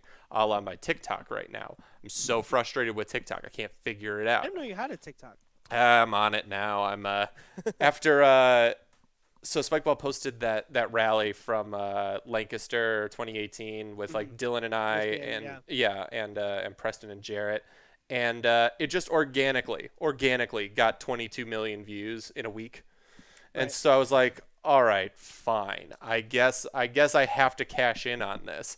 Yeah. Like if That's something where people are at. It's crazy. yeah, Like, and it's fun, but like it's a new platform, and I'm trying to figure out like what you do with it. And I think that's the one thing that I'm like having the most fun with right now. But it's also frustrating. Like I'm really committing to going like full time content creation, especially like trying to get these things up and running while I don't have to compete every single weekend, so that hopefully they run a little bit smoother once March comes around. But it's just so different on every single channel. Like Instagram works totally different than YouTube, works totally different than Twitch, works totally different than TikTok. And like I'm sure you know that, like as someone that has dabbled in all three, and the type of content you do on each of them matters. And so like defining like what I want to do here versus what I want to do there versus like what are my goal metrics. Like on TikTok, I'm trying to like find new people. It's a massive discoverability platform. I just want new people. yeah. YouTube also discoverability, but also like you have to have higher quality content. So I have to start getting into like produced videos, and that's why like I'm recording these podcasts and throwing them up there and paying you to edit a video about a microphone under a net, and that kind of Yeah. stuff, because like it has to be higher quality. Like on Instagram stories, it's real easy. I point the camera at my face and I talk. I take a photo of my dinner and I put it up there. Mm. And so it's just different with each of these. I don't really know where I was going with it, but yeah, content creation is tough, and I think everyone's like, oh, it must be the dream to be ninja or to be whatever, and you just get paid to make content all day. Like have you sat down and rendered files and then exported them? Like it's annoying. It's actually horrible. Yeah. I think the hardest part about content creation is just like having a consistent schedule. Just like That's it. because consistency in content is just like so tough because it's like you're always looking for new ideas, and like I want to always be making stuff, but I also have to plan out more stuff. Hmm. So like I can't focus. Like I'm trying to focus on everything as they come, but I'm also trying to look forward to the future. But obviously during COVID, it's been the hardest. I think when we have, I keep saying it, but when we have tournaments, like it's the entire community is going to be a lot better. Like right now, we're like struggling, right? Because there's nothing official going on. There aren't any official tour series happening. Like we have some tournaments, but when there's not consistent stuff, like we're trying to just pull stuff from past things and talk about the future. But it's like we're in a weird limbo right now, Hmm. and I don't know like where where to fit in right now with content. And I'm Yeah. so like I was thinking about this earlier. Like I'm just trying not to think about numbers right now. I'm like Right. just trying like looking at our numbers. Like 700 YouTube subscribers right now doesn't matter to me. Like that's like okay, whatever. We don't have 1,000, sure, it doesn't matter. But obviously, it's gonna matter in March. Like once March comes, like we better jump up to 1,000 pretty fast. Right. Hopefully. Well, that's Um, well, that's like exactly what I'm trying to focus on too. Is like just deliver value. Like yeah, put out good content as opposed to like putting out a bunch of trash. Like put out some better stuff, mm, and just just be valuable. yeah, I think that matters. But like you were even saying, yeah, Spikeball has people that are doing full time marketing stuff, and they're touching their Instagram and their this but when you're trying to run two YouTube channels, like it's twice the work, and mm, and if your job right now is to manage that YouTube channel and Twitch and the Instagram page, like it's a lot. Like it really does become a lot. And so especially when things aren't happening. Like when right. when you have to pull content out of nowhere for uh like multiple channels, it's like Hmm. people are like, why isn't Spikeball doing like weekly Twitch podcasts like other people? And I'm like, To but talk we about should what? exactly like what's happening right now. Like I can interview people, but we already have Feature Fridays. Like why would I be going live every week if I'm like don't have anything current to talk about? Like Right. in the sport related. Like because my thing is SRA should like fill the role of the like the NBA, the NFL accounts. Hmm. Like that's what we should be looking at. Like not because like Spikeball, their Instagram, their TikTok, their YouTube all focuses on user generated content. That's not the pro level. Like it's just anything with Spikeball's product. It's just like a bunch of stuff. But SRA is like we're like the Competitive. official league. Like we're like professional, right? Hmm. So all of our content should only be focused on the people who play the professional sport, Right. and the professional like that's like what I'm trying to market our accounts as because like, you don't see the NFL like necessarily like creating content around people who play in their backyard. Like No. they create content about people who play in their league, and so that's where I'm like no, we don't. Our league isn't going on right now. Like we Right. there's not much content to do that has to do with our professional level at Yeah. the moment. There will be. There will be. Don't get me wrong. Like the season is coming, 2021. It's forever away, but it's coming. Um, obviously, unfortunate about Worlds in 2020 and stuff, but Yeah. it's No. coming and it's gonna be even better. I saw that Spikeball moved the Worlds date. I don't know if you saw that or if Hmm. anyone else saw that, but it's confirmed as far as I know that we're having Worlds next year. I know that was like a question. That I was a mean, question that I I mean, had. let's make sure that the world actually recovers from COVID Right. first too. But Right. assuming Exactly. assuming this date is officially on the calendar, which is nice. I mean, I'd like to think that by that time we're gonna be okay. But what's tough Mhm. is that like, so what? It's confirmed for September, right? Yeah, next September. Right. So next September. But like, I don't know. There's a pretty strong chance that in May of next year, like, we're still dealing with COVID. Like, True. and And so is the question like, how yeah. much time do you need to give people in order to, be one qualified for Worlds, but Mhm. also two like ready to buy a plane ticket about it. Like this was what I Exactly. Yeah. like. I had this conversation with the board when we were planning Worlds and the qualification system and all of that. I was like, guys, we can qualify for Worlds like 2 months beforehand, like or a month beforehand. Like, tell me, name a team that's going to qualify for Worlds in like late July and not fly across the country to go to Worlds, and they were concerned that I didn't have or that I was placing my level of dedication and my availability on other people there. So they really wanted everyone qualified by like May, Mhm. like March, April, and early May, and then we know who's going, and when we can hype up content around that. Yeah. So That's like, where I am. Like I'm pretty on that. Like if we I mean, have to be clear, that's them where set everyone early. is except me. Yeah. So, That's fair.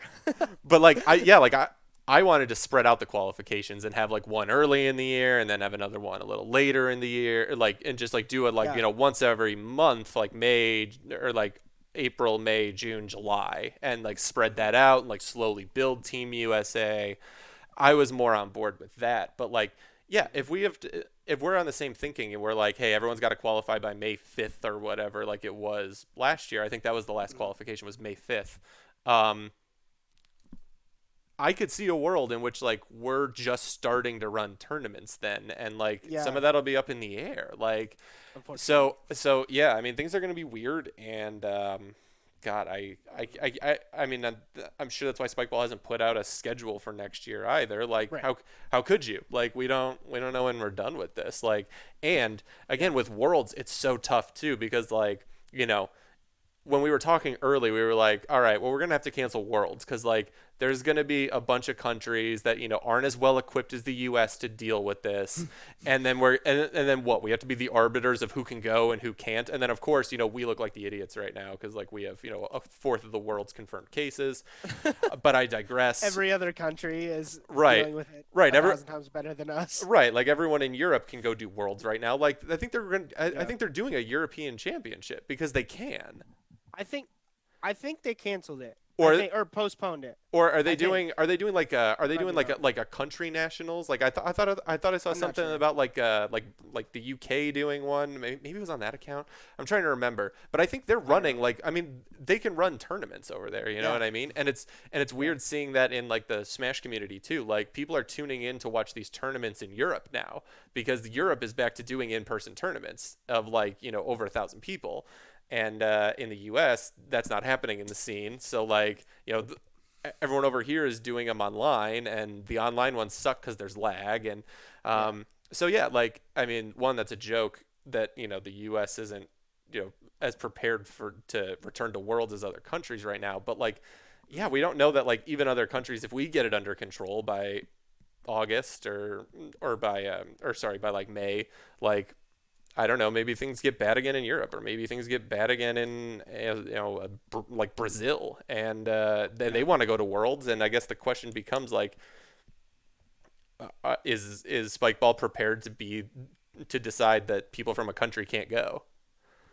Like that's so Yeah. tough. That's so tough. Yeah. Like, and that's what I don't think people understand. They're like, guys, just run Worlds. It's like, do you understand how difficult it is? Like, it's not like this isn't it. Like these Same things with aren't people that easy. are saying like, oh, just have nationals. Utah's doing it. Like, Right. why aren't you doing it? And it's like, not a good idea. Right, because there's this thing called a pandemic going on. Anyway, I wanted to get you a little bit on the record here before you have to go about future of the sport and things you want to see, and I guess that can be rule change wise. It's pretty popular right now. I mean, I'd like to get your opinion on it as someone that is largely known less as a like player in the community, but more as like a leader and a content creator and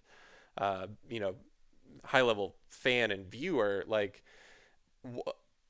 yeah, I guess just anything you want to see in the future of the sport, and also you know you can go into some rule change ideas if you want to. Yeah, I'll hit on rule changes first, real quick, because mine are pretty simple. I've always been for no rule change. Is that how I am now? Not necessarily, but like I think people can just get better. Like, and I know that that's wild of me to say. It's that, not. like, It's not. people You're can you're just talking get to the well. right person here. Like, Yeah, it turns out if you actually train for this sport like it was, your sport, and you were training like athletes do in other sports, you might keep getting better. But people right, aren't like, doing that. I don't understand why they're. I mean, obviously, like Fitzy and Jarrett and like Kenny are three of the like most amazing defensive players we've ever had. Yes, but why are there only three of them? Like, I don't understand like why other players haven't like stepped up and just committed to working on defense. I know people have, and I'm not like calling anybody out and saying like, oh, your guys' work is trash. Like, you're not actually getting better, but just I don't know. I think in like the next like 3 to 5 years, like in 5 years, defense will be like insane, like insanely better. Think about defense 5 years ago, like Hmm. no strategy, really. It like mainly just reaction. Granted, hitting was trash. So like yes, there were a lot of defensive ups, but like defensive ups on good hits back then didn't really happen. No, Like they literally never happened. That's the other thing. Like yeah, defense was only possible based on errors back in the day, and yeah. I don't think people realize that. Because people just lipped everything up and you could just run it down. And so I was like, okay, cool. But like 2016, 2017, when people started hitting actually low and hard, like how many like times in the past did people get like your like best hits up? Never. Like never. But now, like a lot of people, I mean, I'm not saying a lot of people, more More. people, a lot more people can get your hits up, like because they're hard 100%. and low. It's like because it's defense has just gotten better. That's just how it is. Like I know it doesn't look like it, because a lot of points are 1, 2, 3 or aces or double faults, but specifically 1, 2, 3s. Uh, but there's a decent amount of touches happening. Not a ton of conversions happening, but like touches are happening. Like we took stats in Utah on a lot of like control games that we had, and our defensive touches were pretty good. Like conversions weren't great, uh, obviously, and rallies weren't great, but defensive touches are good. They're there. So defense can get better. You just have to get better. That's my thing. But I think two subtle things that would help the rally percentage in my mind is a 14-inch set or a 12-inch set. We tried both in Utah. We just put some boards on the net and just raised it up a little. So we tried three different heights: 4-inch increase, 6-inch increase, and a 12-inch increase or 8-inch increase. 8 inches, which is 12 inches. I'm sorry. So 20 total. 1.8 feet. Or whatever. Way too high. Like everything was just boom ball. Couldn't run it down. You could hit it a mile. Like it was crazy. 14 inches was way better. 12 inches barely changed the game. So I think 14 inches is it. Like that's the height. Because then the minimum hit, the lowest hit that you can possibly hit is somebody's thigh, like or somebody's knee. Right. You can play body on that. Like you can get up. Your hands can be there. Can your hits be at your ankles? No. Or can your hands be at your ankles? No. Like no, but if people actually got low on defense, I think that might change too. But I mean, and exactly. that's what's funny. Like when you look at the people that are notably good at defense, like your Kennys, your Jarretts, your Fitzies, like that's what they do. They actually get low on defense, and like I mean, obviously put Tyler in that category too. Like, and the reactions are so fast. Right, and like I think that's just a skill set that's like very valuable. And like, yeah, I don't have that, but like, so I have to make up for it with other things or start training it a lot, which is like what I'm doing. And like, I made massive defensive improvements from 2018 to 2019. Now, granted, no one was talking about how great of a defender I was after a year, but like, yeah, we don't talk about how great of a setter someone is after a year either. Like, it takes a little bit of time to like those are just ones you can't learn as fast. Like, some people learn serves in an instant, but it's a very controlled thing. Like you start off and there's nothing happening in the middle of the point. Like defense is the most chaotic skill to practice because you're purely reacting to your starting point is purely based off of what the other team's done. So it's hard to replicate that versus serve. I just start however I want to start and I can drill that in my basement for 9 years like everyone's doing. And I also think it's notable too that like, the people that you're mentioning, if defense was such an undervalued skill and was impossible and wasn't worth working on because you could just serve your way up, then like why are Kenny and Jarrett always getting top 4? Or like, anchored. Why would anchored be good? Because they're not serve ballers at all. Like how can they be a top 8 team if defense is bad? Exactly. Or if defense is unachievable. Well, and specifically with anchored, people will point to the fact that like they've had some disappointing finishes where like they've lost in the round of 16, but they've also had the highs of beating Chiswick Showalter. They're one of 2 teams to have ever done it, and they're beating him multiple times. Like they're the only team that's ever done it multiple times. Right. Ever.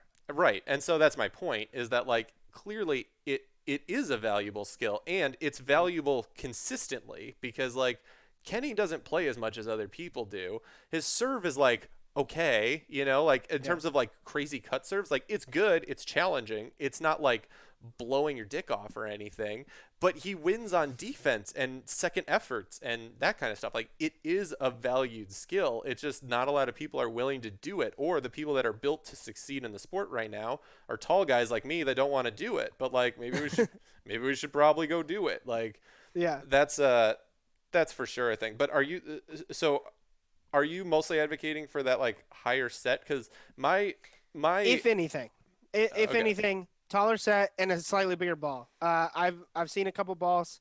I don't know if this is a secret or not, but there was a bigger ball with the pro ball material made. Somewhere. I mean, I'm sure they're playing with that stuff. They should be prototype. Yeah.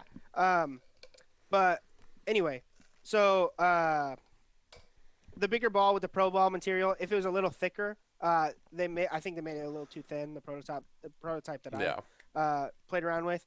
It was a little too thin, so like you could really get like some crazy spin. So if it's a little thicker, that'd be great. But that bigger ball just has more surface area to get touches on defense. And so Uh, Well, and less and more surface area to get your hand around in order to create that prolonged contact that gets you the crazy cuts and stuff like that. Like it's just like you can't cut serve a volleyball, you know what I mean? Like it's you can put topspin on it, you can put side spin on it, but you can't hit the ball forward and roll it off your hand and like you can't do that with a volleyball. It's not possible. So at some point, like that's the point of increasing the size of the ball. I'd be willing to play with those too. I think part of it too, like you were saying, is I think the thickness of the ball matters, and I yeah. think it matters for a couple of reasons. One is like we don't want the ball deforming in your hand for Mhm. as long in order to get that prolonged contact on your hand. Two, then it deforms on the net itself, so it catches the net even more. Um, Did you but see the picture mm, that somebody posted of Thomas Hamilton no, I hitting saw a cut Chandler. serve? I saw Chandler's. Oh, That was or enough. Chandler's? That was enough. There, and it's like squeezed Yeah. like this thin or whatever, and it's just a cut serve. Yeah. Yeah, Well, probably a little thicker. and just even on top of that, like if you look at a pro ball after I hit a wrap shot, Yeah, the ball is like this. Like yeah, it is an oval. right. And that's already come off my hand and off the netting, and it's Mhm. still deformed. So So like, like I think a bigger ball, like, and like trying to hit a ball that's this big as opposed to like this big, mhm. like that, like inch or two difference Oh, it is great. matters. It Yeah, matters because it's the yeah, difference between a quality touch, like hitting the center of your hand versus like slightly off to the side and like yeah. shanking. Like I think that matters a lot. But the one thing that is something that we have to keep in mind too is that the thinness of the pro ball compared to the old ball. Because people say like, let's go back to the old ball. Hmm. It's a I think huge that's too much. Yeah, well, it's a huge mistake for the reason that it would increase 1 2 3s way more because the problem is like that pro ball with the thinness of it, it's way springier off your hands, so it's actually way more difficult to control. It's more difficult to control in serve receive. It's more difficult to control in setting because it jumps off your hand faster. So that means that you have to contact it and control it a lot more versus like that old ball is just it's so easy to set. Go back and try and just make sets with it. It weighs a little bit, so you got to kind of correct for the fact that like mhm, you'd have to get used to it. But if we got to serve receive with a thicker ball like that and we got to serve and set with a thicker ball like that, we'd be forcing way fewer bad touches out of serve receive, and you'd be able to like dime ball sets reliably. So like now all of a sudden like half the time we're getting defense, it's because like that set was a little bit off, or we forced a bad touch and now we're able to read that set. Like if you're able to correct those things with a thicker ball, you're just gonna get 1 2 3 ball, and like that I think is a step in the wrong direction. But it doesn't need to be thicker to some extent because like yeah, yeah. the amount Not that too it can much. Old ball but is way too much. but the But amount that it can warp in your hand right now is almost it's wild. inexcusable. Yeah, it's Yeah. wild. I I should start taking some slow mo because I'm starting to really like whack some serves right now. My serve game getting pretty strong. Gonna throw it Hey, out let's there. go. I know. I'm excited about it for when I return, but um, really whacking the crap out of it. So I wonder what they even look like in my hands. Mhm. That'd be interesting to see. Dear God. So for rule changes like those two together, I think I don't think they will have like a crazy impact on rallies. Like I think that maybe like if we're lucky, rallies go up like 10% at the most. Like, and that's a lot. Like But that's like a lot. to Uh, up 10% from where we are, or up to yeah, 10%. yeah, from where we're at. So like right, we're at like 7 8, Yeah. right? Percent of points are rallies. I mean, Uh, if we got to 18%, like you're saying, it would be more rallies than we've ever had in the sport, literally ever. right. Yeah. So I think maybe it goes up 3, 4. Like it gets to 10 to 12. Right. Hmm. Percent of points are rallies. Which I think at that point is good enough. I'm fine with 10% of points are rallies. I'm fine with 12% of points are rallies. And another thing that I want to talk about is I think the change of our sport to make it more watchable, as people say, there's a problem with watchability right now, according to people. Hmm. Although I don't think so. I mean, a little bit, but uh, is not necessarily like the skill. I think we have a sport that is like available to be able to watch on ESPN reliably, if we had ESPN at every tournament, I think we would have a ton of fans. I think we would have a lot of Hmm. people. They'd be like, "Yeah, this is a great game. Can it be a little better and a little more exciting? Yes." So a little bit increase in rallies would be great, but really, I think it's production value. And obviously, like that's what I'm trying to do for Spikeball is make our tournaments look better so that we have more fans. I think right now our tournaments look like crap because we have like a phone on a tripod with no scoreboard and no Correct. commentators, or just Correct. one person who doesn't know the score ever, and there's no Correct. scoreboard to look at. It's like that's the problem that we need to fix. Watchability in production value. Like Hmm. that's the biggest problem that like not a ton of people are talking about. Like some people mention it and they're like, yeah, I guess if we get a little better cameras, like it'll be good.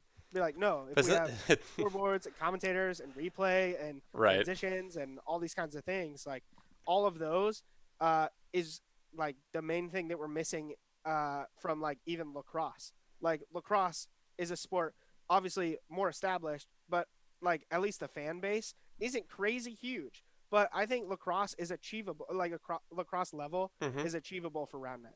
I think we Well, can get there. yeah, and I think it's achievable like within the next couple of years. But like you said, like it comes down to being able to, raise that production level quality to something that's going to invite a new person in. Like I think that's the real problem is that like one, our sport is clearly watchable because ESPN keeps showing it over and over and Right. over again. Yeah, we wouldn't be on ESPN if people weren't They watching it. well, like the fact that they keep replaying it, like our numbers do better than all the other stupid sports that they show every once in a while. That's why Spikeball's on way more frequently. Those numbers have borne themselves out, and it's just true. Like people are interested in what it is. The thing is that like it's a new sport, so like you have to be walked through the process of understanding it. And so like your ability to understand the game when it's a phone tripod statically pointed at a net with no scoreboard and you can't even hear what's going on the court, no one wants to start watching a game like that. Yeah. But if you have highly produced matches with commentators that are explaining the game and explaining the strategy and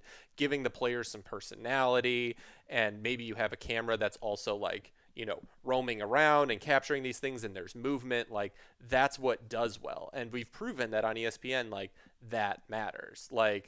And like those matches are so much more watchable just because they were commentated and just because there were multiple camera angles and there were there were some replays thrown in there. That's the real thing right now. Like imagine trying to watch the NFL if someone went halfway up the stands, put their phone on the field, and then just left it there. Yeah. And it didn't tell you what down it was. It didn't tell you how many yards there were to go. There weren't even markers for where the first downs are. No one would watch it. And there's no problem with football, but like sports are also entertainment. And so when it comes to entertainment, like yeah, we like watching highly produced movies on the silver screen as opposed to watching like someone's iPhone video of their kid. Like the content isn't always the problem. Like Hmm. the difference is like how it's produced and presented to you as well, like how digestible Yeah. it is. And right now, our phone stuff is not digestible. It's only digestible to a small segment of players that already know what's going on. And that's like what I was trying to accomplish with that microphone video and looking for a solution is like I would watch all these tournaments if I could just hear what was going on around the net, because Hmm. I'm so sick of not being able to hear what's going on around the net and then having the commentators also not know what's going on enough to like be my eyes and ears on the field. Like even Yeah. being that far away from the action, you don't know what the score is and they're closer than I am. So like what chance do I have? So I think that's the real problem. And like we need to solve those problems one at a time and like raise the watchability of our Yeah. sport. But I don't think anyone went on who was watching that on ESPN was going like, you know what? I think the problem with this is that there weren't enough times that the ball will transition between teams at least three times. Like no one's saying that. Like that's not a sentence. Like that's not the problem. The problem was Yeah. now there were some matches where like the fact that there were just a bunch of missed serves, that's a problem. But a lot of Yeah. those were shot in 2018 when we didn't have double fault, Hmm. Right. which hurts viewability as well. I still think that's the best change we've ever made to the sport. So Yes. Oh my gosh. But yeah, also, like, I've noticed. So I've been coaching the Missouri State Roundnet clubs, let's go. um, like club. What I don't know, Roundnet clubs team. I Hmm. guess I don't know. Uh, they have a squad of 6 people, and usually we have like 8 people to 12 people every Monday and Thursday, like 5:30. And so I've been coaching just the top six players, and there was a game that like the that I was like, this is probably the worst game around it that I've ever watched. And because there were like 5 service times where they double faulted in a row. So like I Hmm. think that if anything is like the biggest problem is just double faults. Like because double faults on ESPN, like I don't know. I mean, you know it. Like when we were at Buffalo Wild Wings, we were all chanting like get your serve on. Like we just that's all we wanted was just like get the serve on and play the point out. Um, Well, but I think everyone was nervous with that because we were like, oh, to us, yeah, like it's not good when there aren't enough serves on, but yeah, like that the it was so heightened too because in 2018, the first time we're on ESPN, you only got one serve. So if you missed hmm it, the point was over. You could only get a fault if you hit a pocket. So hmm like you only got a second serve in that case. Like that which is is so so. weird to me. I can't believe we ever played with it. It's No, it's wild. watching footage from before double faults. I like forgot how I played with one serve, and it's like pocket or rim. Like I watched college nationals from 2018. I was going through like an upset footage. It was like Schweppes over Spicy Ruby, Yep. and there were so many plays where like it was so weird. Like they would hit a pocket, and they were like, "Is it a pocket? Is it a rim? Do I get a second serve? Do I not get a second serve?" And I was like, "How did we ever? Right. Like, what? No, it's so That's funny. crazy." It really did eliminate so much gray area and just led to way more points being played out. And part of it too, like people are playing more faults on the first serve Mhm. in order to not face down a really challenging second serve that maybe lands legally. And so people are That's what playing I'm these. doing. I'm Yeah, playing every first rim. Like, yeah. I mean, I gotta. I literally make an attempt, a legitimate attempt to play every first ball, and Yeah. just to explore the possibility of playing it out. Like even if like I'm jammed up here, but I like perfectly pass the ball, like all right, I can recover from that. I'd rather We're face taking that that. than like right than I'd rather face that. And so we see a higher percentage of points played out, which is funny because Yeah. like people are saying like we need more rallies. Like we literally got more rallies. We just had it's the same percentage, but we play out like 20% more points. So which Mhm. means that we have 20% more rallies, which is Wow. what Okay. which is like Yeah. what everyone said they would want, and then they're like, Mhm. "Nah, never mind, fam." And the amount of people that are like saying we need to change now is like so small. Like the amount of people overall compared to the amount of people who know about RoundNet as a thing or have seen ESPN, like when you're watching it on ESPN, when you're watching it on Twitch, like the amount of people that are like we need a change, like how many people, maybe 200 people are like we need a change now, like a major change now. I know Ali posted that poll in the Facebook group that Mhm. was like uh where are you at on like do we need a change now or like a big change now, a small change now, no change at all, like how do you feel? And like there was like some people that were like we need a major change now, but a lot of them were like small changes incrementally like experimented on is Mhm. like where we're at. And it's like okay, we can deal with that. And I don't know, nothing convinces me right now that we need a big change, and I don't think anything is convincing Spikeball necessarily. Like if I was in Jack's position, like say Jack is in charge of future rule changes for the sport, Mhm. right? I mean, I don't know whose official role that is. I guess It'd be the board, but he leads the board, so yeah, you know if we yeah, him board, if we got to name a name, it's Jack. yeah. It's just like there's nothing right now that's like this sport isn't watchable. Yeah, it is watchable. Like Mhm. it's not trash. It's not garbage. Yeah. Like we've shown it on ESPN multiple times and are planning to show it on ESPN more times in the future. So obviously like we don't need to make a drastic change right now. So I think just the small minority, and this probably relates in regular life, are just the loudest. Like So true. they're just really loud about we need changes now, but it's like I don't think so. Also, I want to have it on the record. I think a hitting barrier, a 1 foot, is the worst idea I've ever heard in my life. God, yes, Like, same. please for the love of the sport, like if we ever move to a hitting boundary, when we say there are no sides or boundaries, I will cry. Like Yeah. that's just not the future. Like I'm sure it's fun in pickup, but like watching, I know Preston, Ryder and Jarrett and whoever Cade or whoever they had playing their fourth in their video. I'm sure that was a great time. I'm sure you had a lot of fun, but I hated it. It looked so bad to me. Like one, obviously they're doing it with towels, and Right. obviously like trying something out, so that's not like a dig on them. But like the rallies were bad. I Like agree. it's bad hitting. It goes back to 2016. Like when we can't set our feet and hit. Like we have to hit from a foot or two away, and we like can't lean over the net or anything. It's just like it just looks so much worse to Yeah. me. So please, anyone, if you're advocating for a 1 foot hitting boundary, stop. Just Yeah. like please, Well, like let's think about other things. yeah. I mean, I completely agree with you. I think it's the worst rule change idea that's like been floated pretty commonly out there. But Yeah, also, I'm at a point right now where I'm saying like, all right, I will share my opinion, but I'm going to say that there are no bad ideas. The real thing is like if you think this is a good idea, you have to do something about it. And I don't yeah, even mean like just play one time and tell me that you think it's better. That's not doing something about it. Like go out there, write the rules as you see fit, test it, give me real data that like hmm this does something, and then we can look into exploring that further. But until people start doing that, like it's just a bunch of talk. And I also yeah, like in general, like I've had talks with Jack in the past, and I think it's an attitude that's probably pretty widespread across the board.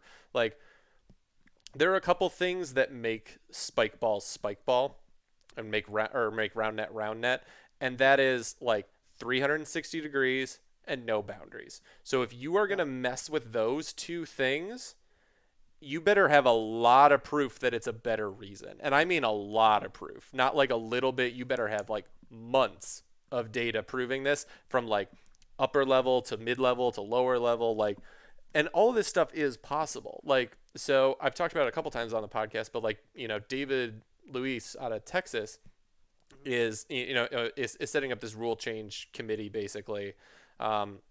I don't know that we have an official name or anything, but I've been a part of it, just like the talks in that group, and just like I'm for everyone exploring.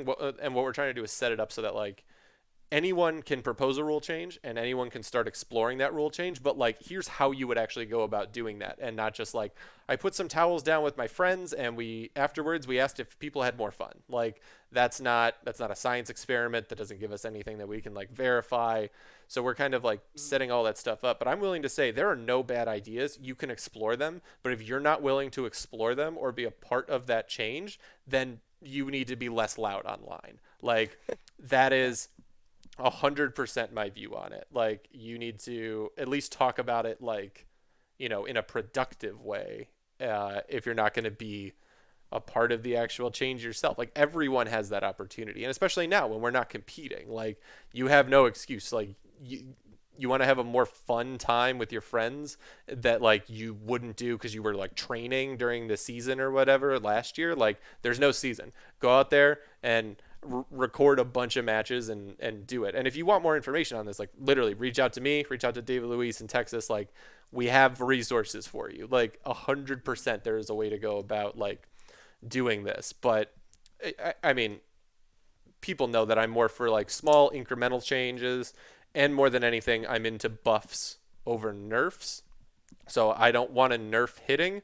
I want to buff defense with anything. So I would rather give defense more opportunities to get touches and play points than sit here and go like, all right, now the person can't do this. Like, uh, if we're gonna nerf, I want it to be like slight nerfs. Like I think it'd be a slight nerf to like back the line up to 6.5 feet or 2 meters and allow people to contact the ball inside of that. I'm super for that. Yeah, By the way, but I I would think mention it. I think the benefits outweigh a tiny nerf, and so and everyone wants a little bit of a nerf on serve anyway. I'm okay especially with that. me. I'm the I've said it for the past couple of months. I don't know if there was a tournament in during the Spike House that we went to that like we kind of hosted as the Spike House. We called it the Spike House tournament or whatever. There were only like 20 teams. It wasn't like huge. Mhm. But I played with Preston, and we got fourth place. And I'm a premier player. That like, granted, I'm a low premier player. I'll be the first to admit it. Mhm. I'm nowhere near the top. But like Preston, supposedly best player in the world, and me should not be getting fourth place at this tournament. Regardless, Ryder played with Clark. Olivia played with Caleb. Um, Olivia and Caleb beat us in the third place game. We lost. Oh, and Chandler and Coleman got like second, I think. Mhm. We lost Chandler and Coleman. Two great players, mid premier players. Coleman's close to the top now. He's playing super well. But we lost because I think I am the worst premier player at serve receive. I legitimately think I am. It's I tough, can't man. think of anyone else that is worse at serve receive, that specific skill, Mhm. than me. I think I'm the official worst. Although I'm a decent server, I have lots of good serves, but trash at serve receive, absolute trash. Anyway, so I would love a nerf to serving. That'd be great. That'd be fun for me, Yeah, just like just because like I'm just like a terrible little at it. bit. Like Yeah, I understand people's idea that like, all right, a serve, like if you're really on fire, you can be pushing people to the point that it's like maybe too uncomfortable and it's not just challenging, but like it's like really challenging. And I've been on other sides of that, like, you know, that Utah tournament where Three Crowns beat Skylar and I. Like mhm.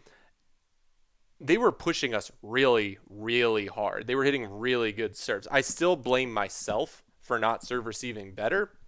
I still Mhm. think Skylar and I should have stepped up and done that. But like, I understand your argument a little bit, and I understand the argument that like we don't want people to just come up and like get top 8 at a tournament by only serving. But I just don't think that it really. I don't think there's a lot of evidence that that bears out. Like in actuality, like they're Yeah, just. I think right now the only person, there's only one person right now that has shown me that serving is a problem. And when I say a problem, I mean like a problem in all caps. And that was Caleb in Utah. Like it wasn't even uh like it felt not fair that Caleb could serve, because like he literally, like, I think he won a game like 21-5 or something, just like, and Preston didn't serve. Like Yeah. Caleb served the entire game or something like that, something crazy like that.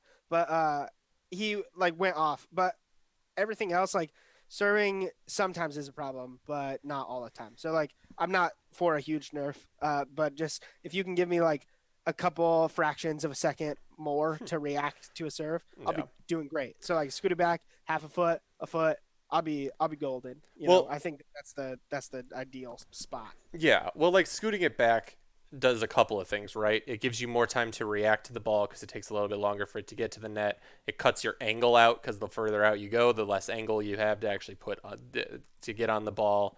Um, and then it eliminates gray area with allowing someone to go over the line as Go opposed to lean in not. and stuff. Yeah. Right. So like there's some periphery benefits, but like the benefits that you're seeing there are just like, you know, making it a little less better, not being like you can't do this anymore. Like this is Yeah. illegal. And Yeah. that's what I think is difficult. And I think that also like going through and clarifying the rules, which is what I'm kind of going through right now. One, I'm exploring my own rule change idea right now. I'll probably have some information on that. Probably going to be sending that your way at some point soon too. Um, but like one, I'm exploring that, but two, just like better defining the rules. Like, I mean, I had that podcast with Sam Buckman where we talked about the definition of a pocket, but there are just other things that like if we just clarified them, like, and we clarified them in a way like we could also take a couple of inches or a little bit of nerf or a little bit of buff here or there based on how we define things. Like if we define pocket like I was talking about, it literally nerfs serve because the way that people are getting aces on reverse cuts right now would be a pocket. So it would nerf the reverse cut. You know what I mean? Like, and so it makes serving a little bit less good, therefore nerf to serving. So I think there are just like small things like that that we can do, and I would rather spend this time like very well defining our rules as opposed to Yeah. like we have to revolutionize the whole game and change everything. Like we clearly have something good going on here, and I don't. Yeah. And anyone that argues otherwise is I'm gonna say a complainer more than anything. Like Yeah. like get good, kid. I don't know what to tell you. Like Can you imagine like if people spent and like I mean this is gonna sound meaner than I actually am or meaning it to be, but can you imagine if everybody just worked on defense as much as they complain about defense being bad? Like Right. if you just put in that work, like you're gonna get better at defense. Well, like imagine if people Oh, worked on defense. Imagine if people took 30% of the time that they spend serving against a wall and put that yeah. into defensive training, or like even just cross training and doing like footwork, agility, that kind of stuff. Reaction time stuff. Reaction Like time who stuff. does reaction time stuff? Right. Like that's it. That's Right. getting a hand on a ball is, the difference from being here and here. Right. Like Well, being able or to move your hand. and again, like I say this all the time too, and I'm not even the best practicer of this per se, but I'm drilling a lot, so I don't want to do this. But like, if people spent 20% of the time during pickup doing drills with the people at pickup and like working on that stuff, like you can drill defense when you have 4 people. You can't drill it as easily in your basement when you're by yourself. Like, Right. Like so don't like, worry about serving and pickup. That's one thing that I've been telling the guys that I'm coaching is legitimately, and granted they're advanced guys and so like they really need like work like from the ground up. And like they're not premier guys, but even for premier people out there in pickup, literally do a gentleman serve every serve. If you want to work on, if you want to get better on defense, gentleman serve every single time. Uh I had the pleasure of watching Nick LaPrenzi play a little bit back, and he gentleman serves like literally does this every second serve and gets a stupid amount of touches. yeah. Like a stupid amount of touches. Can you imagine if every player did that right now in pickup just to get better at defense? Yeah, I know the benefit of it. Like I played a bunch of tournaments with Skylar. Like he doesn't do a gentleman serve, but damn near close. And like we were getting points off that. Like we just had more opportunities. Skylar is saying like, "All right, I'm going to touch 20% of them. So if I give us more shots, we'll just get a couple more touches and hopefully we convert those." And that was the idea. But when everyone goes like, if I don't ace, then I can't get it. Like that's just not true. And especially if you're working harder on defense, like work on a second serve that you're going to hit on 80 to 90% of the time. Yeah, it's way better than double faulting. And like right. I think there's a big double fault problem. Like there is so many double faults. There is, and that was like Skylar's biggest gripe with playing with me. He was like, "Dude, just put the ball on the second one. Like we're good enough. Like play defense." And like I came around to it, and like it really does help, and like it allows you to compete with teams that are better than you because you just get better opportunities. But yeah, I think like, that's a big strength of Anchored. Like how many double faults does Anchored have? Very like, few. In Utah, when Fitzy was playing, Fitzy and Clark played in Provo, and like he like I remember like one time specifically that he double faulted like a slight pocket on the second serve. He was so mad at himself. He was like, I never do this. Right. Like that never happens. And that's why they get so many opportunities on defense. Yeah. Like, you have to have the opportunities. If you don't have the opportunities, of course you're going to be bad at defense. Well, you're never seeing hits against you. Right. Like, Yeah. That's exactly my point. Is that like or acing. If you have a mindset of like, well, I'm not good enough at defense, so I either have to try and get an ace or I'll double fault, and that's fine, then it's a self-perpetuating prophecy because it means you're going to play way fewer points on defense, which means that like just naturally the way Fitzy plays, he is training defense like 40% more than you. You know what I mean? So like imagine if you just actually trained that 40%. Like it would be massive, but like no one's willing to do this. Can you imagine the amount of hits that he's seen because he's put on a second serve compared to other people that double fault? It's like, how many hits have you seen? Right. Only when you don't get an ace and you put an easy serve on. Right. Because every other time you're missing your serve. Right. And that's what I'm just trying to get to every single time with people. It's just like, yeah, like these are choices to work on. Like every time that I'm not better at defense, I can sit there and go like, well, you know what? The last 6 times I played pickup, we didn't do any drills. We literally just showed up. We maybe like hit a couple of serves to like warm up our arms, and then we just played. You know what I mean? Like, well, which is good. It's great that you're playing. But... Sure. Like again, it's better than nothing, but you know, like you're leaving time on the table to actually improve. And at some point, like you have to start choosing work over fun when you want to be a professional athlete. Like, do you think that LeBron James just sits there and goes like, I'm just going to do crazy, like horse trick shots and like Let's play some pickup. right, and right, like That's hey, it. let's play some pickup. Like no, he like drills 3-pointers for 30 straight minutes, and then he like does like work in the post against a bag. Like he's doing stuff that's like way less fun, but he's drilling. And right now, the only people that are drilling anything are drilling serves, and especially at the top level. So self-perpetuating process. What we have is a cultural problem. Although, what I've seen, I've talked to a decent amount of like college club leaders, just trying to be like get in touch with them and ask them like What they're doing and all that. yeah, Yeah. what do you do for like drills and stuff, and like how do you run your practice, when do you run your practice, blah blah blah. College, like I mean, we always say college is the future and high school is the future, but like these clubs are like running mandatory drill sessions, Good. which is like sick. Right. Like even if our pro players aren't doing it right now, like our college club players are that will be pro eventually. Good. Like after college, like they're playing pro, or even during college, some of these players, like Chu, is in college and he's like a pro division player. Yep. Right now, and next year is going to be stupid dirty. Chu is very good.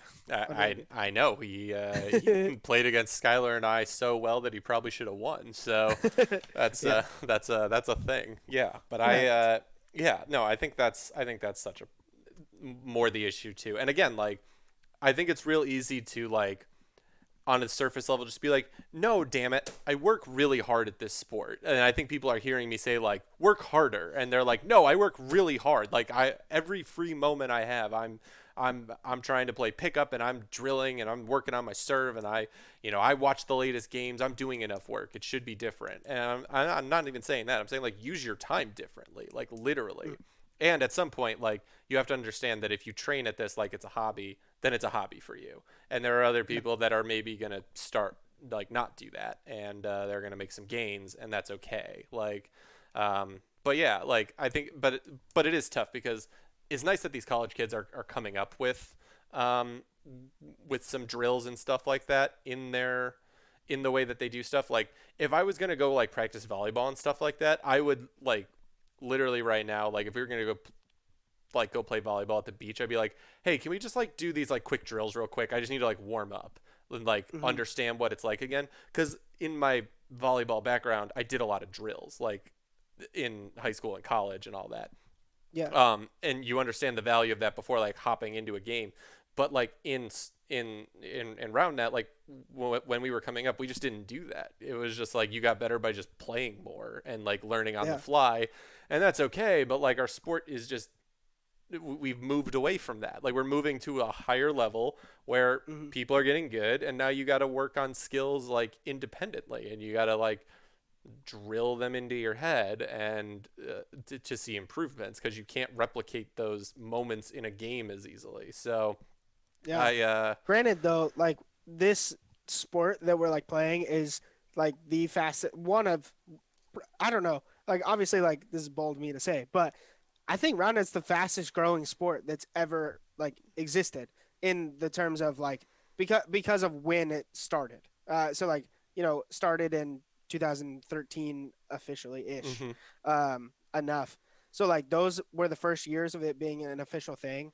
And like the amount of practice that people put in 2013 was playing pickup and not trying to really get better, just playing pickup, playing some tournaments. That was it. And now like in 2020, 7 years later, which is not very long in like sport terms, now like we are big enough and there is enough reason at least to get on ESPN.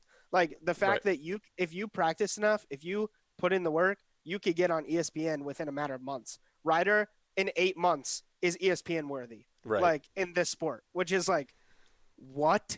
Like fastest growing skilled sport I think that has ever existed, especially in our timeline. So like I think a lot of our players that have been playing for a while are still like stuck in like 2013, 14, 15, 16, where it's like we're not on ESPN. We're like small. You can be good by just playing a couple tournaments. But now, like to be a top 5 team, like you have like from nothing, from not being a top 5 team, or if you're a new player, like stinking Volley Llamas have put in so much work, and Now, like they're both premier level players, but they can get to that pro level by putting in the work. Right. Whereas before, like you didn't have to put any work in, and now you actually have to like work on being better your whole game and not just serves. Yeah. Well, Although and they both have very good serves. well, yeah. Well, I mean, honestly, I think it's good that these younger kids are drilling a little bit more because it's going to force the hand of everyone at the top. Like, Yeah, to some extent, right now, like I I maintain that you can come up in the sport really quick and you can start competing with top level players very quickly if you work super hard.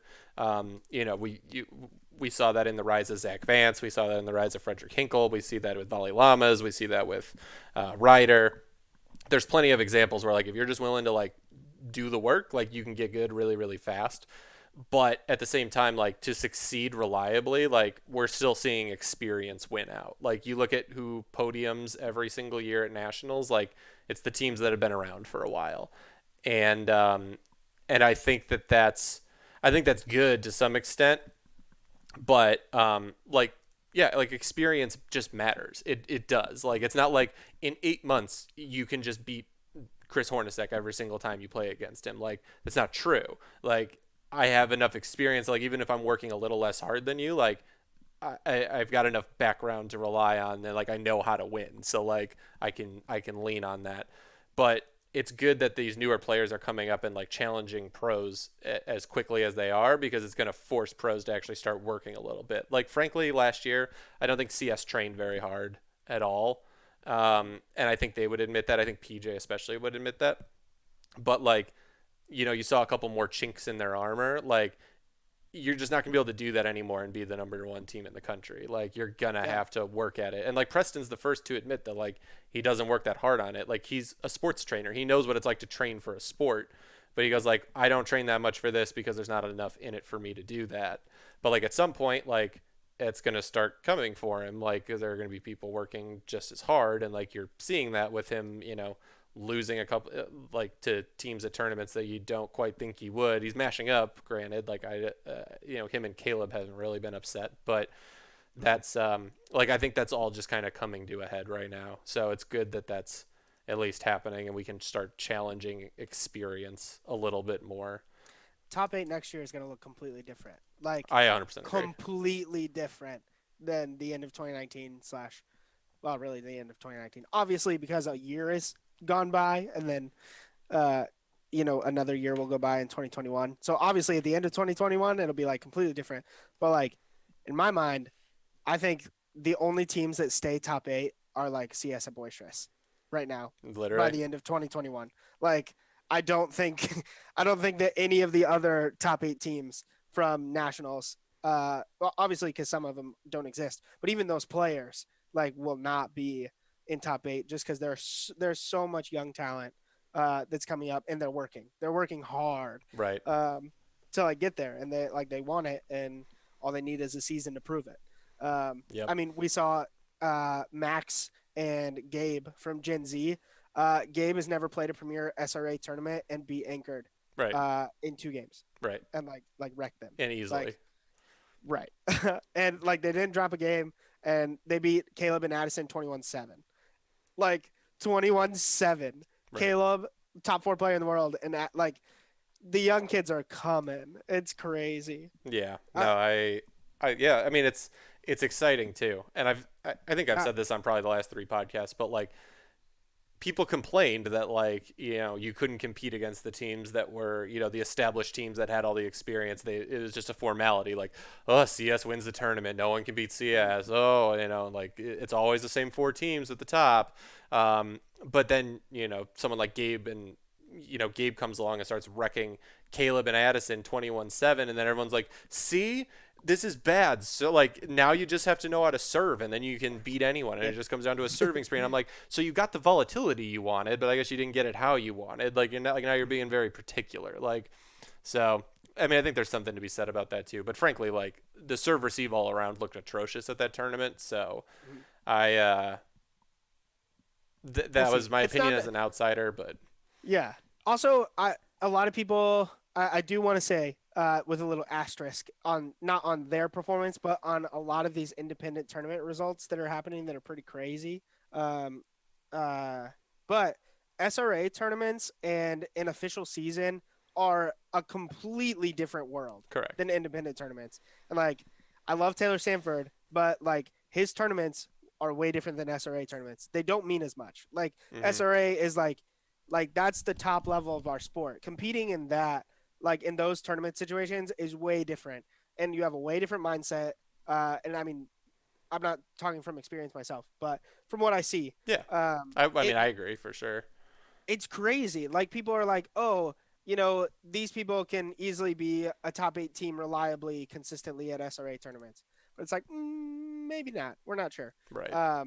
So yes, there is a lot of young talent that's happening, and it's like, um, it's crazy and it's exciting, and they're like, those are the best players ever. But also, like, we can't really tell anything until there's SRA tournaments. Like until there's a regular season happening and a power rank and everything, Hmm. and it's official. It's a whole different ball game. Like Yeah. it's crazy. It's like your backyard, your city league compared to like the NBA. Like Right. But that's vastly different situations. yeah. Like I don't think we can draw sweeping conclusions here, like some Hmm. people are doing. But I do think that if you're a top player right now, you should be very afraid of what's Oh, you happening. should be so worried. You should Like you the should younger be players are getting crazy good. you should be getting very, very worried that if you continue working the way you are, that it's not going to continue being like that. And I know that's how Exactly. I'm taking this. I know that's why I'm doing a Yeah. lot more work than I ever have. Yeah. Um, and I'm going to encourage everyone else to do that. And if you don't, I'm going to make gains and you won't. So, There you go. don't Yeah. make No, don't make my job easier for me. yeah, I would love to see people just like work as hard as you're working, work even more. So like I would love to see it. People drill in, and I hope that there's people that are doing it and not like outwardly like expressing it, not telling the world about it. Like hopefully people are doing it, but they're just the kind of people that put their head down and work and Hmm. not you know, tell everybody like take a picture every single time they lift a weight. They're like, look, I'm lifting a weight. Look, I'm practicing a serve. Look, I'm practicing defense. Hopefully they're like training and stuff. Yeah, I Because mean, I hope so. I first, hope they're quietly doing that in the shadows too. But I for some yeah, reason I doubt it. well, yeah. But for someone who's like uh out of competing, like essentially, like I'll play in like independent tournaments, but I don't really plan on playing another SRA tournament for the next couple of years. Um, ideally, I'm working every tournament, Hmm. um, and broadcasting or recording or whatever. Maybe I team up with somebody really really good to keep Premiere, just for funsies. I know Mike didn't care about that. He was like, "Nah, I'm retired. I don't need Premiere anymore." But it'd be fun every once in a while to, still say that I'm Premier qualified, and it'd be Right. great because I mean right now it's relatively easy to keep Premier qualification, relatively ish. Right. If you It's play with easier to somebody keep it than good, earn it. That's should for be good. sure. Yeah. So right, because all you have to do is get past the first round of bracket. So it's like don't lose your first game and you'll be good. That's pretty much it. So if I play with a PJ, Tyler, Preston, Caleb just once, I Just carry me. hopefully, right, just carry me past one game and we'll be good, or one round and it'll be great. But anyway, after like being outside of the sport, I'm just so excited to watch. Like I'm excited to work, of course, and do my job, and hopefully have a full time job in the sport. But I'm so excited for where the future of the sport is going, and to be able to just be involved and watch it. So like, you know, me being a super fan for years, Mm. back in 2014, 15, 16, like if I couldn't make a tournament, if, I did go to a lot of tournaments, but nowhere near as like many as you or like other well-traveled players. So I wasn't at every single tournament by any means. I was in most of the Midwest, but never West. Um, Decent amount of Southeast. But I was just so pumped to watch grainy Periscope streams. Like, just so excited that like somebody is showing this sport online and I can watch it and be a fan. Hmm. And I'm also excited for the amount of people that, from what I like, I've just been like trying to be involved in the community in the past like couple months. I was in Utah, so they have a huge community. But talking to a bunch of people that are like that sound like me in the past, that are like, yeah, man, I love what you're doing. Thanks for streaming all the time. Like, thanks for like making content and stuff. I just love the sport and I just love watching. This is my favorite team. This is my favorite player. This was my favorite tournament. This is my favorite content creator, like stuff like that. Hearing that just gets me so excited about like where we're going. Like it makes Yeah. it like worth it for what I'm doing. It's like I'm doing this for people, not for myself. Like I mean, obviously, like selfishly, I'm pumped about the stream and I want to get paid by a Yeah. good company, like cool company, like that's great. But It's also, okay to enjoy what you do. And like yeah, yeah, no one has to apologize for that. Like exactly. your job doesn't have to be exclusively for someone else. You get to enjoy it too, and I think But that's it's the cool coolest that part. it is like it. Like I love doing it for like if people get enjoyment out of like what I make and what I do, like that's amazing to me. Like Yeah. I love that people care enough to be like, hey, we should have a stream in every tournament. Obviously, I care even more that Spikeball is like, hey, we want to stream at every tournament. Hmm. Okay, great, you're the guy to do it. But I loved being in Utah for the little bit I was. Little bit of time I was. It was great. The fans out there were amazing. The fans, the players, the people, the community. It was just great. All of it. Yeah. Like obviously, well, whatever. I'm so excited for next year. Next year is going to be absolutely insane. And I think people are like super sad that this year has happened, as we all are. But I think people keep dwelling on like how great 2020 would have been. Uh, but I don't hear enough like encouragement and like excitement about 2021. I know it's like months away, but there are like some sick things being planned. Um, I got to talk to Nick Gonzalez, VP of marketing for Spikeball, Hmm. a couple weeks ago, a month ago. I don't know. I don't even know what date it is today. Quarantine, man. Hmm. But just talking to him and like future plans. Like I can't like say anything, but like future plans for the next year, 2 years, 3 years. Like they have some really cool things cooking at Spikeball. Like I know. really cool I'm things cooking. I'm excited too. I've had the pleasure to talk to him a couple of times, and every time I do, I'm like, all right, this guy gets it. Like Yeah, he'll mention something and be like, no, yeah, keep that under wraps, and I'm like, yeah, this is the direction we need to be going in. So yeah, yeah, again, I also just like I know that things are going well in there, and that's what's I think some people need to have a little bit of trust in the process and be mm, like, yeah, the company's like planning on doing a lot of things, and like they are putting in some things, and like if they're not happening at the speed that you want, like I'm sorry, but like yeah. either be a part of making that go faster or shut Yeah. up. Like but don't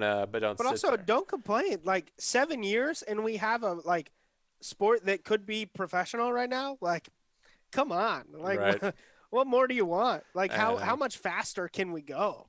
Like, Right. obviously, there are like steps we can take, and like we want to be like NBA, NFL, like top three MLB, kind of sport. But like, we're moving crazy fast. We're moving way faster than Ultimate moved. Like, Ultimate was slow. Disc Mhm. golf was slow. Like and those are sports relatively similar, like niche sports with a small audience. Right. Like we're moving way faster than our audience is like growing. Like obviously we do have a big audience, but our core members of like 2,000, 3,000 people that are dedicated to this sport, uh, the like level of what our sport can be is like way or the level of growth that we've had in 7 years is like way faster than like 2,000 people could have done. Right. Which is crazy, but Yeah. No, I mean, so don't complain as much when you're like, oh, we're moving too slow. right. Like, no, we're moving pretty fast right now. Right. Like again, you get to want something better, but you also have to do something about it. Otherwise, I'm uninterested in your opinion. And if your answer is this is what I want, but I don't have the time to do it because I'm a full-time whatever, like okay, then like the sport is not designed to cater to you as a player. Like Mm, that's okay. Like it's okay. Like if Spikeball isn't your number one priority, then you're probably not Spikeball's number one priority. You know what I mean? Like that's just kind of how it works, and it's a tough reality pill for I think some people to swallow. it happens. Yeah, it sure People does. complain.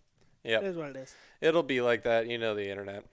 Well, Gasaway, this has been delightful. I don't want to take up any more of your time. I know you said you had to be done by 5, and it's now Yeah. 5:50, but This is what happens when you get caught up, on Roundnet stuff, especially after not talking to you for like 6 months, at least like this. I mean, we've exchanged some texts here and there, but it's been nice to see your face again and actually, hear all the passion behind it. Like that's always been my favorite part of hanging out with you and driving in the van around with you, is just like, this kid really fucking loves the game. Like, and that's those are the people I need to hang out with more in my life. So always appreciated that. Anything you want to leave the community with here? Any kind of parting words before you give us your let's go and then we get out of here? I don't know. Follow SRA on everywhere. Yeah, go do that. I've been like, since the Spike House, we like tried to make a HGR TikTok. Like they had a TikTok. They had like 2 made. One account, 2 TikToks. Yeah, I guess 2 posts made. Yeah, 2 posts on TikTok. And then I was like, yeah, guys, let's like post a bunch on TikTok. Didn't really take off. We had like maybe 8 like total in a whole month, which is like nothing. Like 2 a week. But I might like throw some clips on TikTok for SRA, so be looking out for that, I guess. I might experiment with it, see if it's worth it. I don't know. We'll see. But really, Instagram and YouTube are huge for SRA. Like, you can follow me, I guess, at whatever my social channels are. Gasaway33. I was like, you don't know your social channels? Yes. This is going to be hard to ask him to follow you. Yeah. I don't care as much. I way care more about SRA. So right. I don't know. Follow that. I'm just pumped for everything that's going to happen. Obviously, I'm in the same like boat as everyone else on I don't know what to expect in the next 6 months until we have a real season. And I'm just kind of floating. So if you ever want to talk about Roundnet, hit me up. Solomon's been doing some sick Zoom calls every once in a while. I don't know. It's been great to just plug in with the community. Like I've always like been involved because I'm just always around, and I probably post way too many times on the SRA Facebook group. But I just love like talking to people who care about Roundnet. And so if you're a person like that, reach out to me. Love talking to you. I don't know. That's about it. Do you have any other questions for me? No. I think we'll leave it with that. I mean, surely we're gonna have to have you on again at some point. Trying to get a variety of people on, but I want to have people recurring for sure, because I mean, as someone who's driven in a van with you for 12 hours a day, like I know we could go for 12 hours if we if we had them. It's been proven that we can, but in order to be somewhat courteous to people's podcast length times, like you're going to be the longest one. Every podcast has been slightly longer than the last, but this is going to... Feel free to cut out all of the Tetris stuff. Oh no, that's the best stuff. No, you got to get the people, knowing you not only in the community, but like as a person. Like that's the stuff that matters. Like the fact that Skylar makes banana bread is way more important than like what he thinks about a rule change, at least in my opinion. I'm way more fascinated by that, but I do think that, I don't know, it's just important to harp on all that stuff. And I think you have a unique perspective in the sport, because there's literally no one doing what you're doing in the sport. So I think getting your takes on that stuff is important. But with that, we'll sign off here. The way we end now is you give us your best let's go, and then we cut to music. So just by myself or both of us? Yep. No, just give me your most hearty let's go. Okay, I'm in an apartment and I was singing earlier, and so somebody like banged on the wall to tell me to shut up. So I won't do it make as loud bang. as if I'm outside. Make them bang. At least make it peak. Okay. At least make me edit this audio a little bit. Well, I was gonna pull my mic away. Okay. Yeah. Go for it. Okay. Let's go! Woo! All right. Peace, Hopefully that was Gasaway. good enough. Oh, that was exactly what we needed. Peace, Gasaway.